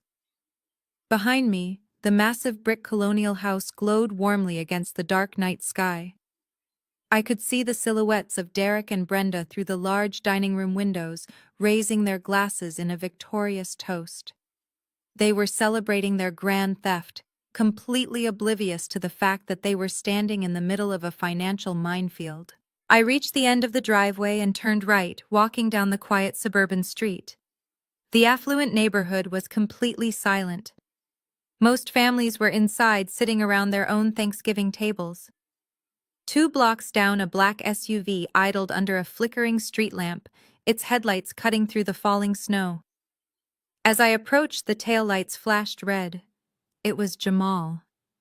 We had coordinated this exact exit strategy weeks ago. I walked up to the passenger side of the vehicle. Before I could even reach for the handle, Jamal pushed the door open from the inside. A blast of warm, heated air hit my freezing face. I tossed my sleek black suitcase into the back seat and climbed into the front, pulling the heavy door shut behind me. The sudden quiet of the insulated cabin was a stark contrast to the howling wind outside. Jamal had both hands gripped tightly around the leather steering wheel. His knuckles were pale. He stared straight ahead at the snowy road, his jaw locked in a rigid line of suppressed anger. He had been forced to sit at that dining room table and watch his wife Vanessa laugh as I was illegally evicted. He had been forced to listen to Derek gloat about a forged real estate document. I knew how difficult it was for an honorable man like him to swallow his pride and play the role of the silent, compliant husband. I told Vanessa the hospital paged me for a post-operative emergency. He said, his voice tight with tension. I told her I had to leave immediately to check on a patient. She did not even care. She just waved me off and went right back to drinking her champagne. She was too busy celebrating your eviction to ask any questions. "You played your part perfectly, Jamal," I said, buckling my seatbelt. Reaching over, I turned the heater up a few notches. "Now put the car in drive and let us get out of this neighborhood." Jamal shifted the SUV into gear and pressed the accelerator. The heavy tires gripped the snowy asphalt as we pulled away from the curb. He drove in complete silence for the first few miles, navigating the dark, winding roads of the upscale suburb. The tension radiating from him was palpable. I could see his mind working, trying to process the sheer audacity of what had just happened in my dining room. He had trusted my plan, but actually witnessing Derek pull out a forged quitclaim deed had deeply shaken him. Finally, as we merged onto the main highway, leading back toward the city of Boston, Jamal could not hold it in any longer. He gripped the steering wheel tighter and glanced over at me, his eyes wide with disbelief. Rachel, I know you told me to trust your process, he began, his voice echoing loudly in the quiet cabin. I know you said you were setting a trap for them, but I just watched Derek pull out a legally binding real estate document. I saw your signature on that paper. I saw the notary stamp. They have the title to the property. I kept my eyes on the snowy road ahead, my expression completely unchanged. I know what you saw, Jamal. He shook his head, gripping the wheel even tighter. Then explain it to me, he demanded, clearly struggling to understand my absolute calm. Because from where I was sitting, it looked like your husband just committed massive property theft right in front of my face. That house is worth at least $1.2 million on the current market. You paid the mortgage on that property for 5 years with your own salary. Did you really just let them steal a $1.2 million house from you? I turned my head to look at the brilliant surgeon sitting next to me. A slow, genuine smile spread across my face. I let out a low, cold laugh that filled the warm cabin of the SUV. Jamal, I said, my voice dropping to a dangerous whisper. I did not lose a house tonight. I just handed them an $800,000 federal bomb. Jamal slammed on the brakes, pulling the SUV over to the side of the snowy road. He shifted the car into park and turned his entire body to face me. An $800,000 federal bomb, he repeated, his voice filled with absolute shock. What exactly did you do, Rachel? I adjusted the heating vent, letting the warm air blow across my freezing hands. I am a senior forensic accountant, Jamal. My entire career is built on tracking financial crimes and dismantling corporate fraud. When I discovered that Derek had bankrupted his consulting firm and was funding his life through illegal sports betting, I did not just sit back and cry. I audited my own husband. Jamal listened intently, the soft glow of the digital dashboard illuminating his face. I explained how Derek had been severely underreporting his income for years, while simultaneously claiming massive fraudulent business expenses to offset his taxes. He was writing off luxury vacations, designer clothes, and expensive dinners as corporate overhead for a company that legally did not exist anymore. Worse, the money he was funneling to the illegal gambling syndicate crossed state lines, making it a federal issue. He owed the government a staggering amount of unpaid taxes, fines, and severe penalties. 5 months ago, I compiled a 500-page dossier detailing every single fraudulent transaction, offshore transfer, and illegal bet Derek had made. I included bank routing numbers, IP addresses, and digital signatures. I submitted that flawless dossier directly to the Criminal Investigation Division of the Internal Revenue Service. I invoked my professional credentials as a certified fraud examiner to ensure the file bypassed the standard civilian review queue and landed directly on the desk of a senior federal agent. Jamal stared at me, leaning back against his leather seat. You called the federal government on your own husband, he asked, his tone a mixture of awe and terror. I did more than call them, I replied smoothly. I handed them a watertight criminal case. The federal government moves slowly, but when they finally strike, they do not miss. 4 weeks ago, the IRS concluded their preliminary secret audit. They assessed Derek's total tax liability, penalties, and compound interest at exactly $812,000. Because he has absolutely no liquid cash left to seize, they moved to secure that massive debt immediately. They filed a federal tax lien against his most valuable tangible asset, the house. Jamal realized, his eyes widening as the pieces finally snapped together in his brilliant mind. They attached the federal lien to the house. Exactly. I smiled, leaning my head back against the headrest. A federal tax lien attaches directly to the property itself, regardless of who holds the mortgage. Derek thought he was a criminal mastermind when he tricked me into signing that quitclaim deed 6 months ago. He thought he was stripping me of my hard-earned equity and stealing my real estate investment. But what he actually did was legally restructure the ownership right before the federal hammer fell. I turned to look Jamal straight in the eyes. In real estate law, when you transfer a title with a quitclaim deed, the new owners take the property exactly as it is. They accept all the burdens, all the liabilities, and all the existing or pending federal encumbrances. By removing my name from the deed, Derek effectively severed my legal liability to the physical property. He shielded me from the impending foreclosure. Jamal let out a sudden breathless laugh, shaking his head in pure disbelief. Brenda co-signed the deed. She bragged about it tonight. She put her name on the house just to prove a point to you. She wanted to be the lady of the manor, I said, my voice ice cold. She demanded to be the primary woman in Derek's life. Now she is the proud co-owner of a massive federal tax debt. By voluntarily signing that deed, Brenda legally absorbed the liability. The IRS does not negotiate with tax evaders, and they certainly do not care about her petty family drama. They are going to foreclose on that property and seize every single asset attached to Brenda's social security number. They will empty her retirement accounts and freeze her credit.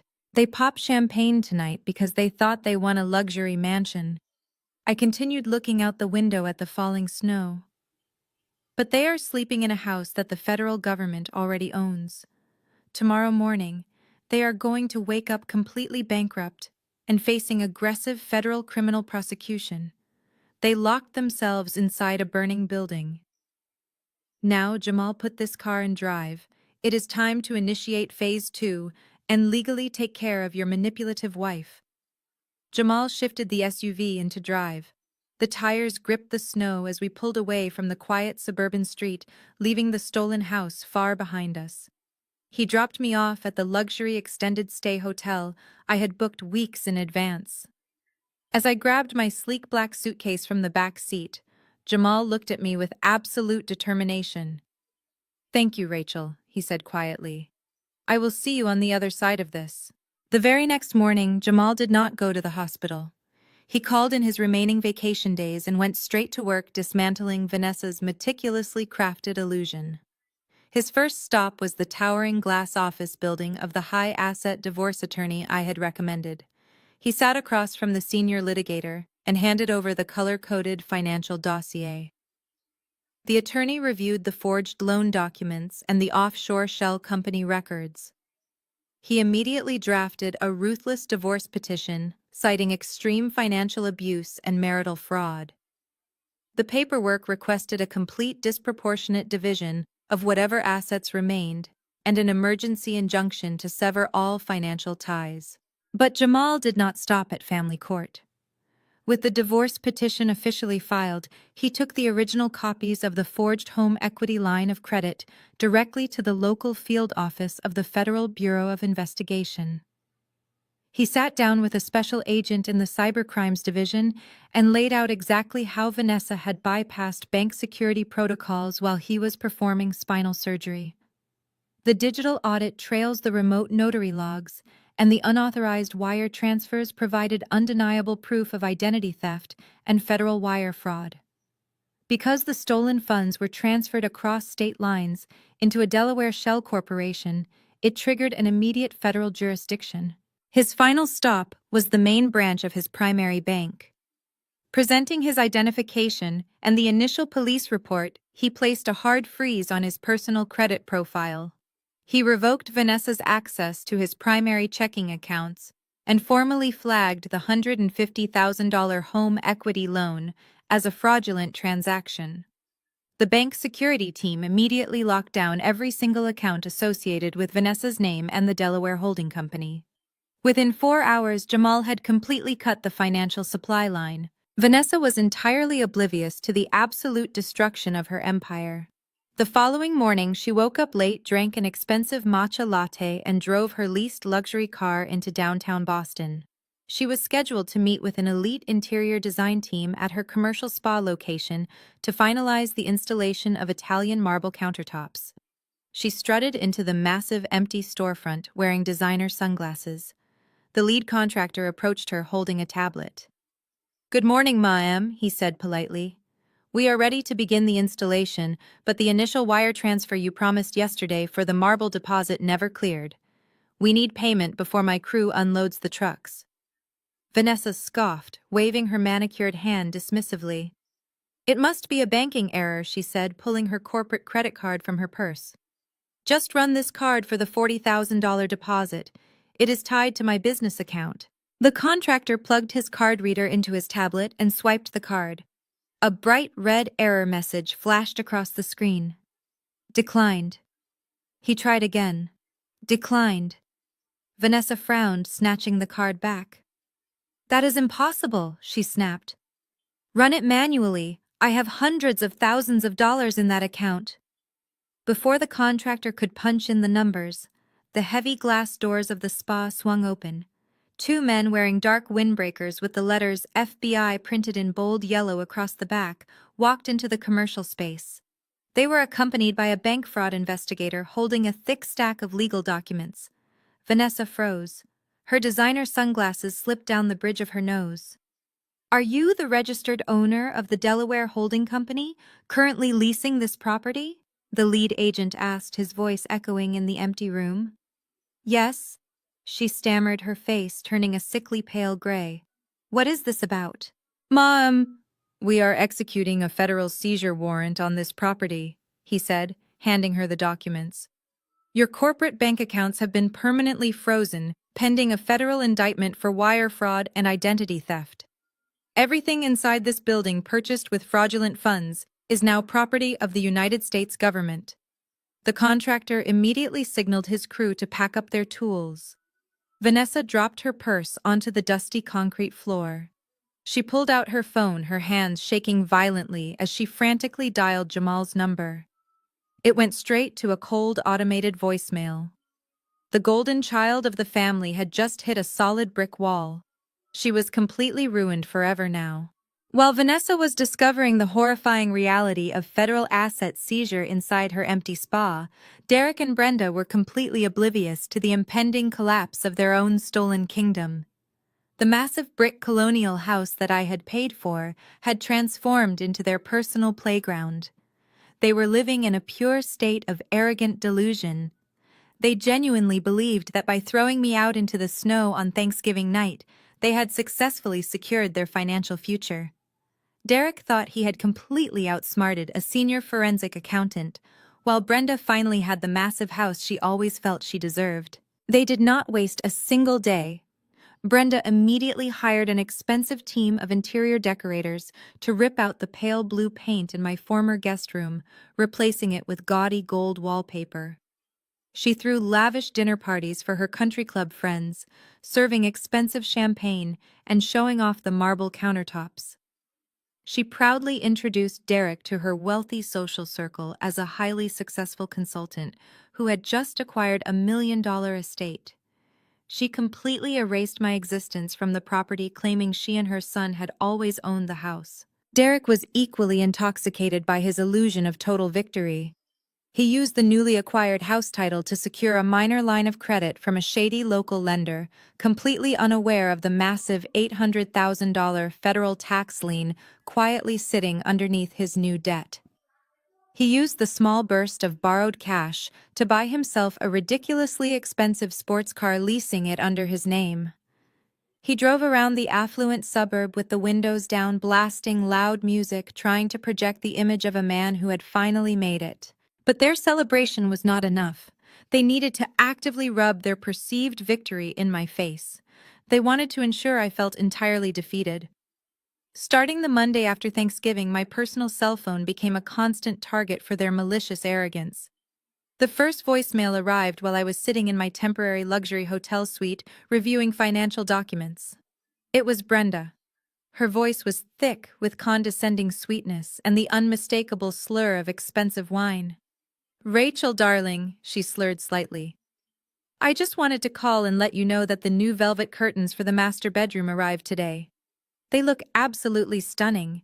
Much better than those cheap linen ones you picked out. Oh, and Derek had your remaining junk in the basement thrown out with the trash this morning. I hope you are enjoying whatever tiny little apartment you managed to rent. Do not ever try to contact my son again. I did not delete the message. I calmly pressed save and uploaded the audio file directly into my encrypted secure cloud server. The next day, Derek called. He did not bother with pleasantries. He was riding the high of his new leased sports car and wanted to flex his power. Hey, Rachel, he said, his voice loud and aggressively arrogant over the roar of the car engine. Just calling to remind you that I am filing the official divorce paperwork next week. I am going to make sure my lawyer goes after your retirement accounts just like I promised. You should have just dropped the lawsuit against Vanessa when you had the chance. Now you are homeless and you are going to be completely broke. Have fun starting over from scratch, loser. Again, I did not react. I simply saved the audio file, placing it meticulously into the growing digital evidence folder labeled Intent to Defraud. This pattern continued for 2 solid weeks. They called to mock me. They called to brag about the money they were spending. They called to remind me that they had successfully stolen the house, and that I was entirely powerless to stop them. They were so blinded by their greed and their intense hatred for me that they completely forgot how the legal system actually works. Every single voicemail they left was a massive, unforced error. In family court, intent is everything. Derek was legally documenting his malicious intent to impoverish his spouse. He was admitting on a recorded line that his primary goal was financial ruin. Brenda was providing audio proof that she knowingly participated in an illegal real estate transfer to deprive me of my marital assets. They were literally handing me the nails for their own coffins. I sat in my quiet hotel room listening to their arrogant voices, compiling a chronological timeline of their harassment. I paired the audio files with the financial documents proving Derek's hidden gambling debts and his fraudulent consulting firm. My legal case was no longer just about recovering stolen money. It was an ironclad, impenetrable fortress of evidence proving a coordinated family conspiracy to commit financial fraud and marital extortion. Let them drink their expensive champagne. Let them redecorate a house they will never actually own. I had all the evidence I needed. The trap was fully loaded, and it was finally time to trigger the explosion. The explosion was scheduled for a Tuesday morning on the 42nd floor of a high-rise legal building in downtown Boston. The formal mediation room was designed to intimidate with floor-to-ceiling glass windows, offering a sweeping view of the city skyline and a massive polished mahogany table anchoring the center. I sat on one side of the table with my corporate attorney quietly arranging my pristine color-coded folders. Directly across from me sat the architects of my supposed destruction. Derek, Brenda, and Vanessa were lined up like smug royalty. They were practically vibrating with unearned confidence. Vanessa was wearing a brand new designer coat, completely unaware that her commercial spa had been raided by federal agents just 48 hours prior. Brenda sat with her chin held high, looking around the expensive room as if she already owned it. Derek slouched in his leather chair wearing a custom suit he could not afford, whispering jokes to his cheap strip mall lawyer. They genuinely thought this mediation was a simple formality. They thought they were here to collect their final payout. Derek's lawyer cleared his throat and slid a thin, poorly drafted settlement proposal across the smooth wood. "My client is willing to be generous," he began, his voice lacking any real authority. "Since your client Rachel abandoned the marital home on Thanksgiving night, we are filing for divorce based on irreconcilable differences and marital abandonment. We are demanding permanent spousal support in the amount of $10,000 a month. Furthermore, we require the immediate transfer of 50% of Rachel's retirement portfolios and full payment of all our legal fees. Since my client already retains sole ownership of the primary residence, we consider this a highly favorable compromise." Derek smirked, leaning forward. "Just sign the papers, Rachel," he said, his tone dripping with fake pity. "You left the house. You gave up. If you fight this, I will drag you through family court for years and bleed you dry." Brenda let out a soft, condescending laugh. "It really is for the best, dear," she chimed in, adjusting her stolen necklace. "You never really belonged in our family anyway. Pay my son what you owe him, and you can finally move on with your sad little life." Vanessa rolled her eyes, checking her perfectly manicured nails. "Seriously? Rachel, just sign it," she added. "I have an interior designer waiting for me at the spa in an hour, and I do not want to be late. Some of us actually have successful businesses to run." I looked at Vanessa, then down at my watch. It was exactly 10 o'clock. I did not touch the settlement proposal. I simply leaned back in my chair and folded my hands. You are not going to a spa today, Vanessa. I said, my voice perfectly level. In fact, you are not going anywhere, not. Before Vanessa could snap back, the heavy glass door of the mediation room swung open. The arrogant smirks vanished from their faces, instantly replaced by profound confusion. Jamal stepped into the room. He was wearing a sharp, tailored charcoal suit. His face was a mask of absolute stone. The honorable, exhausted surgeon they had constantly taken for granted was completely gone. In his place was a man who had excised a tumor from his life. Walking right beside him was one of the most feared high-asset litigators in the state of Massachusetts. Vanessa blinked rapidly, her designer coat suddenly looking entirely out of place. "Jamal, what are you doing here?" she asked, her voice faltering. "You are supposed to be at the hospital." Jamal did not answer her. He walked straight to our side of the table and stood towering over the seated parasites.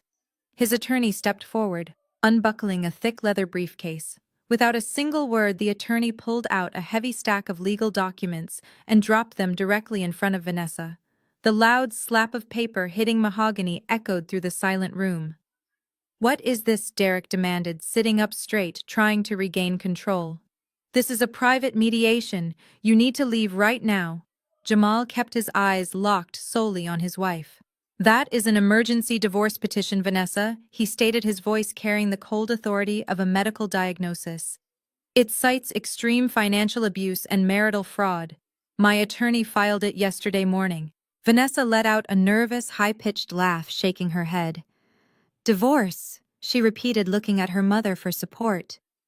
"Jamal, stop making a scene. We can talk about whatever you are upset about at home."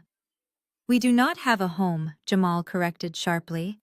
"Because you took out a $150,000 home equity line of credit against it while I was performing spinal surgery. You forged my signature. You committed identity theft." Brenda gasped, clutching her chest. Derek turned pale, looking frantically between Jamal and his sister. Vanessa's mouth opened and closed, but no sound came out. The blood drained entirely from her face, leaving her looking like a terrified ghost.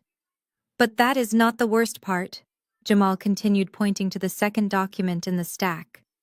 "That is a copy of a federal indictment from the Federal Bureau of Investigation. I reported your wire fraud on Friday. The bank locked all of your accounts. Federal agents seized your commercial spa 2 days ago. Every piece of equipment you bought, every dollar you stole is gone. You are completely broke, Vanessa, and you are going to federal prison." Vanessa stared at the bold FBI logo printed on the top sheet of paper. Her hands began to shake so violently she had to grip the edge of the table. The golden child was entirely broken. The silence that followed was suffocating. Vanessa dropped the federal indictment onto the polished mahogany table as if it were on fire. She buried her face in her hands, letting out a loud, ragged sob that echoed off the glass walls of the mediation room. Jamal did not comfort her. He did not even flinch. He simply turned his back on the woman who had used him as a human credit card and walked over to stand firmly behind my chair. The battle lines were officially drawn, and the parasitic family was rapidly losing ground. Derek, however, refused to accept defeat. He had spent his entire life being coddled by his mother and shielded from the consequences of his actions. He genuinely believed he could still bully his way out of this trap. He stood up aggressively, pushing his leather chair back so hard it slammed against the wall behind him. He let out a loud, nervous laugh that sounded hollow and entirely desperate. He violently adjusted the lapels of his expensive custom suit, trying to project the image of a dominant businessman. "Okay, fine," he stammered, pointing a shaking finger at Jamal. "You caught Vanessa making a stupid financial mistake. That is between you two. That has absolutely nothing to do with my divorce settlement." He turned his arrogant glare back to me, placing both hands flat on the table and leaning forward to assert his dominance. "You think you are pulling off some massive power move right now, Rachel. You think bringing your little brother-in-law here scares me? It does not mean a thing to me. Vanessa might be completely broke, but Mom and I are not. We own a $1.2 million estate outright. We have the leverage here, Rachel. You are the one who is homeless. Brenda immediately rallied behind her son's false bravado. She sat up straighter, clutching her stolen designer purse tightly against her chest. Exactly, she snapped, glaring at me with pure hatred. My son and I hold the legal deed to that massive property. We are wealthy property owners now. You have absolutely no equity and no legal standing to threaten us. You are living out of a suitcase in a cheap hotel room. Do not act like you have the upper hand when you have nothing left to your name. We are still walking away with your retirement accounts today. Their cheap strip mall attorney leaned over and whispered frantically into Derek's ear, clearly realizing the dynamic in the room was entirely out of his depth. He could read the situation better than his arrogant clients. But Derek swatted the lawyer away, refusing to listen to reason or legal caution. He stood there, puffing his chest out, waiting for me to surrender to his supposed wealth and power. I did not argue with him. I did not raise my voice or try to explain the complex intricacies of federal tax law. I simply reached into my pristine color-coded folder and pulled out a single sheet of paper, placing it face down on the polished table. Then I casually lifted my left wrist and checked my watch. It was exactly 10:15 in the morning, right on schedule for the grand finale. Derek frowned, his false confidence faltering slightly as he watched me check the time so calmly. "What are you looking at?" he demanded, his voice cracking just a fraction. "Stop playing stupid games and sign the settlement proposal right now." I looked up from my watch and met his angry stare head on. "I am not playing games, Derek," I replied, my voice echoing coldly across the large, quiet mediation room. "I am just waiting for the final guests to arrive to our little meeting." Right on cue, 3 sharp, heavy knocks hammered against the thick glass door of the boardroom. The sound was authoritative and commanding, demanding immediate attention from everyone inside. Derek jumped, slightly startled by the sudden harsh noise. Brenda turned her head toward the door, a deep, confused frown wrinkling her forehead. I gave a slight, silent nod to my high-asset corporate attorney. He stood up, walked over to the heavy glass door and pulled it wide open. The air in the room instantly shifted. 2 tall, broad-shouldered men walked confidently into the mediation room. They were not corporate lawyers or family court mediators. They were wearing dark tactical windbreakers with the bright yellow letters IRSCID printed boldly across the chest. Internal Revenue Service, Criminal Investigation Division. They both had federal badges clipped to their belts, right next to their holstered sidearms. The cheap strip mall attorney representing Derek took one look at the armed federal agents and closed his briefcase, sliding his chair back from the table.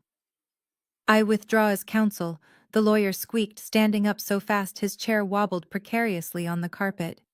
He did not ask any questions. He did not try to defend his arrogant client. "You do not argue with the Criminal Investigation Division of the Internal Revenue Service." He grabbed his heavy wool coat and bolted out of the glass boardroom, leaving Derek completely exposed and entirely alone. "Where are you going?" Derek yelled, his voice cracking with sudden frantic panic. He looked back at the 2 federal agents who were now taking tactical positions on either side of the heavy mahogany table. "What is this, Rachel? What kind of sick stunt are you pulling right now?" I reached into my leather briefcase and pulled out the physical culmination of 5 months of meticulous forensic tracking. It was a massive 500-page bound dossier. I placed both hands on the thick, heavy spine and shoved it hard across the polished wood. It slid rapidly, stopping right in front of Derek with a loud, heavy thud that made him flinch. "I am not pulling a stunt, Derek," I said, my voice dropping to a glacial chill. "I am executing a foreclosure." Derek stared down at the massive binder. The front cover boldly displayed the official seal of the Internal Revenue Service, alongside his full legal name and the name of his bankrupt consulting firm. His arrogant facade began to crumble rapidly, replaced by the creeping terror of a man realizing he was entirely trapped in a cage of his own making. "You spent the last month bragging about stealing my house." I continued, resting my elbows on the table and lacing my fingers together. You threw me out into the freezing snow and thought you were a real estate genius. But you need to read the fine print in that dossier, Derek. You do not own a mansion. You own an $800,000 federal tax debt. Derek's mouth dropped open. No, he whispered, shaking his head frantically. The deed is in my name. Mom and I own the equity. We own the property outright. You own the liability, I corrected sharply. You owed $200,000 to an illegal sports betting syndicate. You funneled stolen money across state lines to pay off violent bookies. You committed federal tax evasion for 5 consecutive years. I audited you, Derek. I handed every single one of your financial crimes to the federal government months ago. They placed a massive tax lien on the property right before you filed that fraudulent quitclaim deed. I checked my watch one final time, letting a cold, genuine smile touch my lips. The federal court approved the seizure yesterday. The house was officially foreclosed on at exactly 9 o'clock this morning. Federal marshals are currently at the property changing the locks and seizing your leased sports car. You are officially homeless. The complete and absolute destruction of his ego happened in real time. Derek slumped back in his leather chair, his eyes darting wildly around the room, looking for an exit that simply did not exist. But the devastation was not finished. I turned my attention to the woman sitting next to him. Brenda was staring at me, her face twisted in pure, unadulterated horror. She was clutching her stolen designer purse so tightly her knuckles were completely white. "And you, Brenda?" I said, my voice cutting through the heavy silence like a surgical scalpel. "You were so desperate to be the lady of the house. You proudly signed that quitclaim deed on Thanksgiving just to prove you had defeated me. Do you understand how federal tax liens actually work?" Brenda swallowed hard, her breathing becoming incredibly shallow and erratic. "By legally putting your name on that deed, you voluntarily accepted joint liability for the encumbrances attached to the property," I explained, leaning forward so she could hear every single word clearly. "You absorbed your son's $800,000 tax debt. The federal government does not care about your country club status. They are coming for your retirement accounts. They are seizing your bank accounts. You are going to spend the rest of your miserable life paying off a house you do not even own." The reality of her complete financial ruin hit Brenda with the force of a speeding freight train. She let out a high-pitched, wheezing gasp. Her hands flew up to her chest, clutching her designer necklace as if it could save her. "My money," she choked out, her eyes rolling back slightly in her head. "My beautiful house." Brenda tipped sideways, sliding right out of her expensive leather chair and collapsing heavily onto the carpeted floor. She began hyperventilating wildly, gasping for air in a full-blown panic attack. Vanessa, who was already destroyed by her own FBI indictment, sat frozen in her chair, completely paralyzed and unable to help her mother. Derek looked down at his mother writhing on the floor, and then looked back at the massive federal dossier sitting in front of him. The sheer humiliation of being completely outsmarted, the terrifying reality of federal prison, and the absolute loss of his stolen empire finally snapped whatever fragile sanity he had left. With a primal scream of blind, unadulterated rage, Derek vaulted out of his chair. He lunged across the wide mahogany table, his hands outstretched, aiming directly for my throat. I did not even blink. I did not move an inch. Before Derek could even cross the center of the table, the 2 armed IRS agents moved with terrifying speed. The lead agent grabbed Derek by the back of his expensive suit jacket and slammed him brutally face first into the polished mahogany. The impact rattled the glass walls of the boardroom. The second agent immediately twisted Derek's arms forcefully behind his back. The cold, metallic click of heavy steel handcuffs snapping shut echoed loudly over Brenda's hyperventilating gasps. "Derek, you are under federal arrest for wire fraud, tax evasion, and money laundering," the agent stated, pressing his knee firmly into Derek's spine to keep him pinned to the table. "You have the right to remain silent. I strongly suggest you use it." I stood up slowly, smoothing out the front of my tailored suit. I looked down at the man I used to call my husband. his face pressed painfully against the wood, his arrogant empire reduced to absolute rubble. Across the table, Jamal stood tall, a silent sentinel, witnessing the total excision of the parasites who had ruined our lives. We had executed the perfect financial surgery. It was an absolute flawless checkmate. The heavy boardroom doors closed on my past life that Tuesday morning, sealing the fate of the people who tried to destroy me. 6 months have passed since that flawless checkmate. The federal justice system moves with terrifying efficiency when handed a 500-page, fully documented forensic roadmap. Derek did not get to charm his way out of a courtroom. Faced with undeniable wire fraud and tax evasion charges, he accepted a swift plea deal. He is currently serving a mandatory 5-year sentence in a federal correctional institution in Pennsylvania. There are no expensive custom suits in his new wardrobe. He wears a standard-issue khaki jumpsuit. He spends his days working in the prison laundry room, earning a few cents an hour, which is a far cry from the arrogant consultant who once demanded control over my retirement accounts. The illegal sports betting syndicate he owed money to was dismantled partly due to the digital trail he left behind, making him extremely unpopular among the other inmates. His fragile ego was completely shattered the moment the heavy iron bars slid shut. Brenda experienced a much different but equally devastating prison. When the IRS finalized the foreclosure on the massive brick colonial she voluntarily attached her name to, they did not stop at seizing the property. They liquidated her entire life. They drained her bank accounts, seized her stolen designer jewelry, and auctioned off her luxury car. Because she signed the fraudulent quitclaim deed, she remains jointly responsible for the massive remaining balance of the tax debt. Today, Brenda lives in a dilapidated, rusted, single-wide trailer in a forgotten park on the outskirts of the city. The federal government mercilessly garnishes her meager Social Security checks before she even sees the money. Her wealthy country club friends blocked her phone number the minute the scandal hit the local papers. She spends her evenings sitting on a cheap plastic lawn chair staring at a chain-link fence with absolutely nothing left to brag about. Vanessa managed to narrowly avoid joining her brother in a federal cell, but the cost of her freedom stripped away every ounce of her fabricated vanity.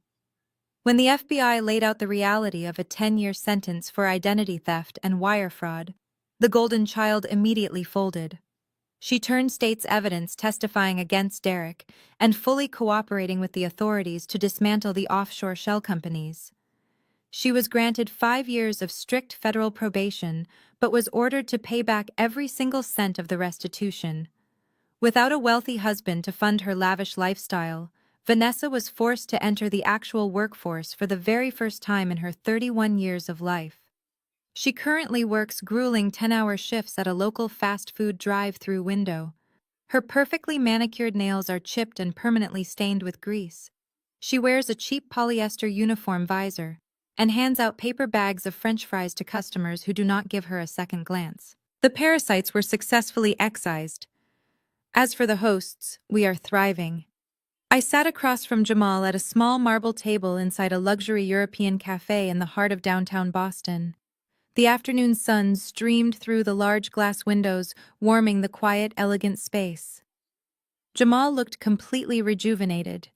The heavy exhaustion that used to haunt his eyes was entirely gone. He had secured a rapid, ruthless divorce, protecting his medical license and his home. Without Vanessa draining his bank accounts and his energy, he had just been promoted to the head of orthopedic surgery at his hospital. We raised our porcelain espresso cups, clinking them together over the center of the marble table. We were not toasting to revenge, we were toasting to absolute freedom. My own life had transformed into exactly what I always worked for. My elite accounting firm was so impressed with how I handled the extortion and fraud case that they promoted me to a senior managing partner position. I recovered every single dollar that was stolen from my accounts. My stock portfolios and retirement funds were locked behind impenetrable legal firewalls.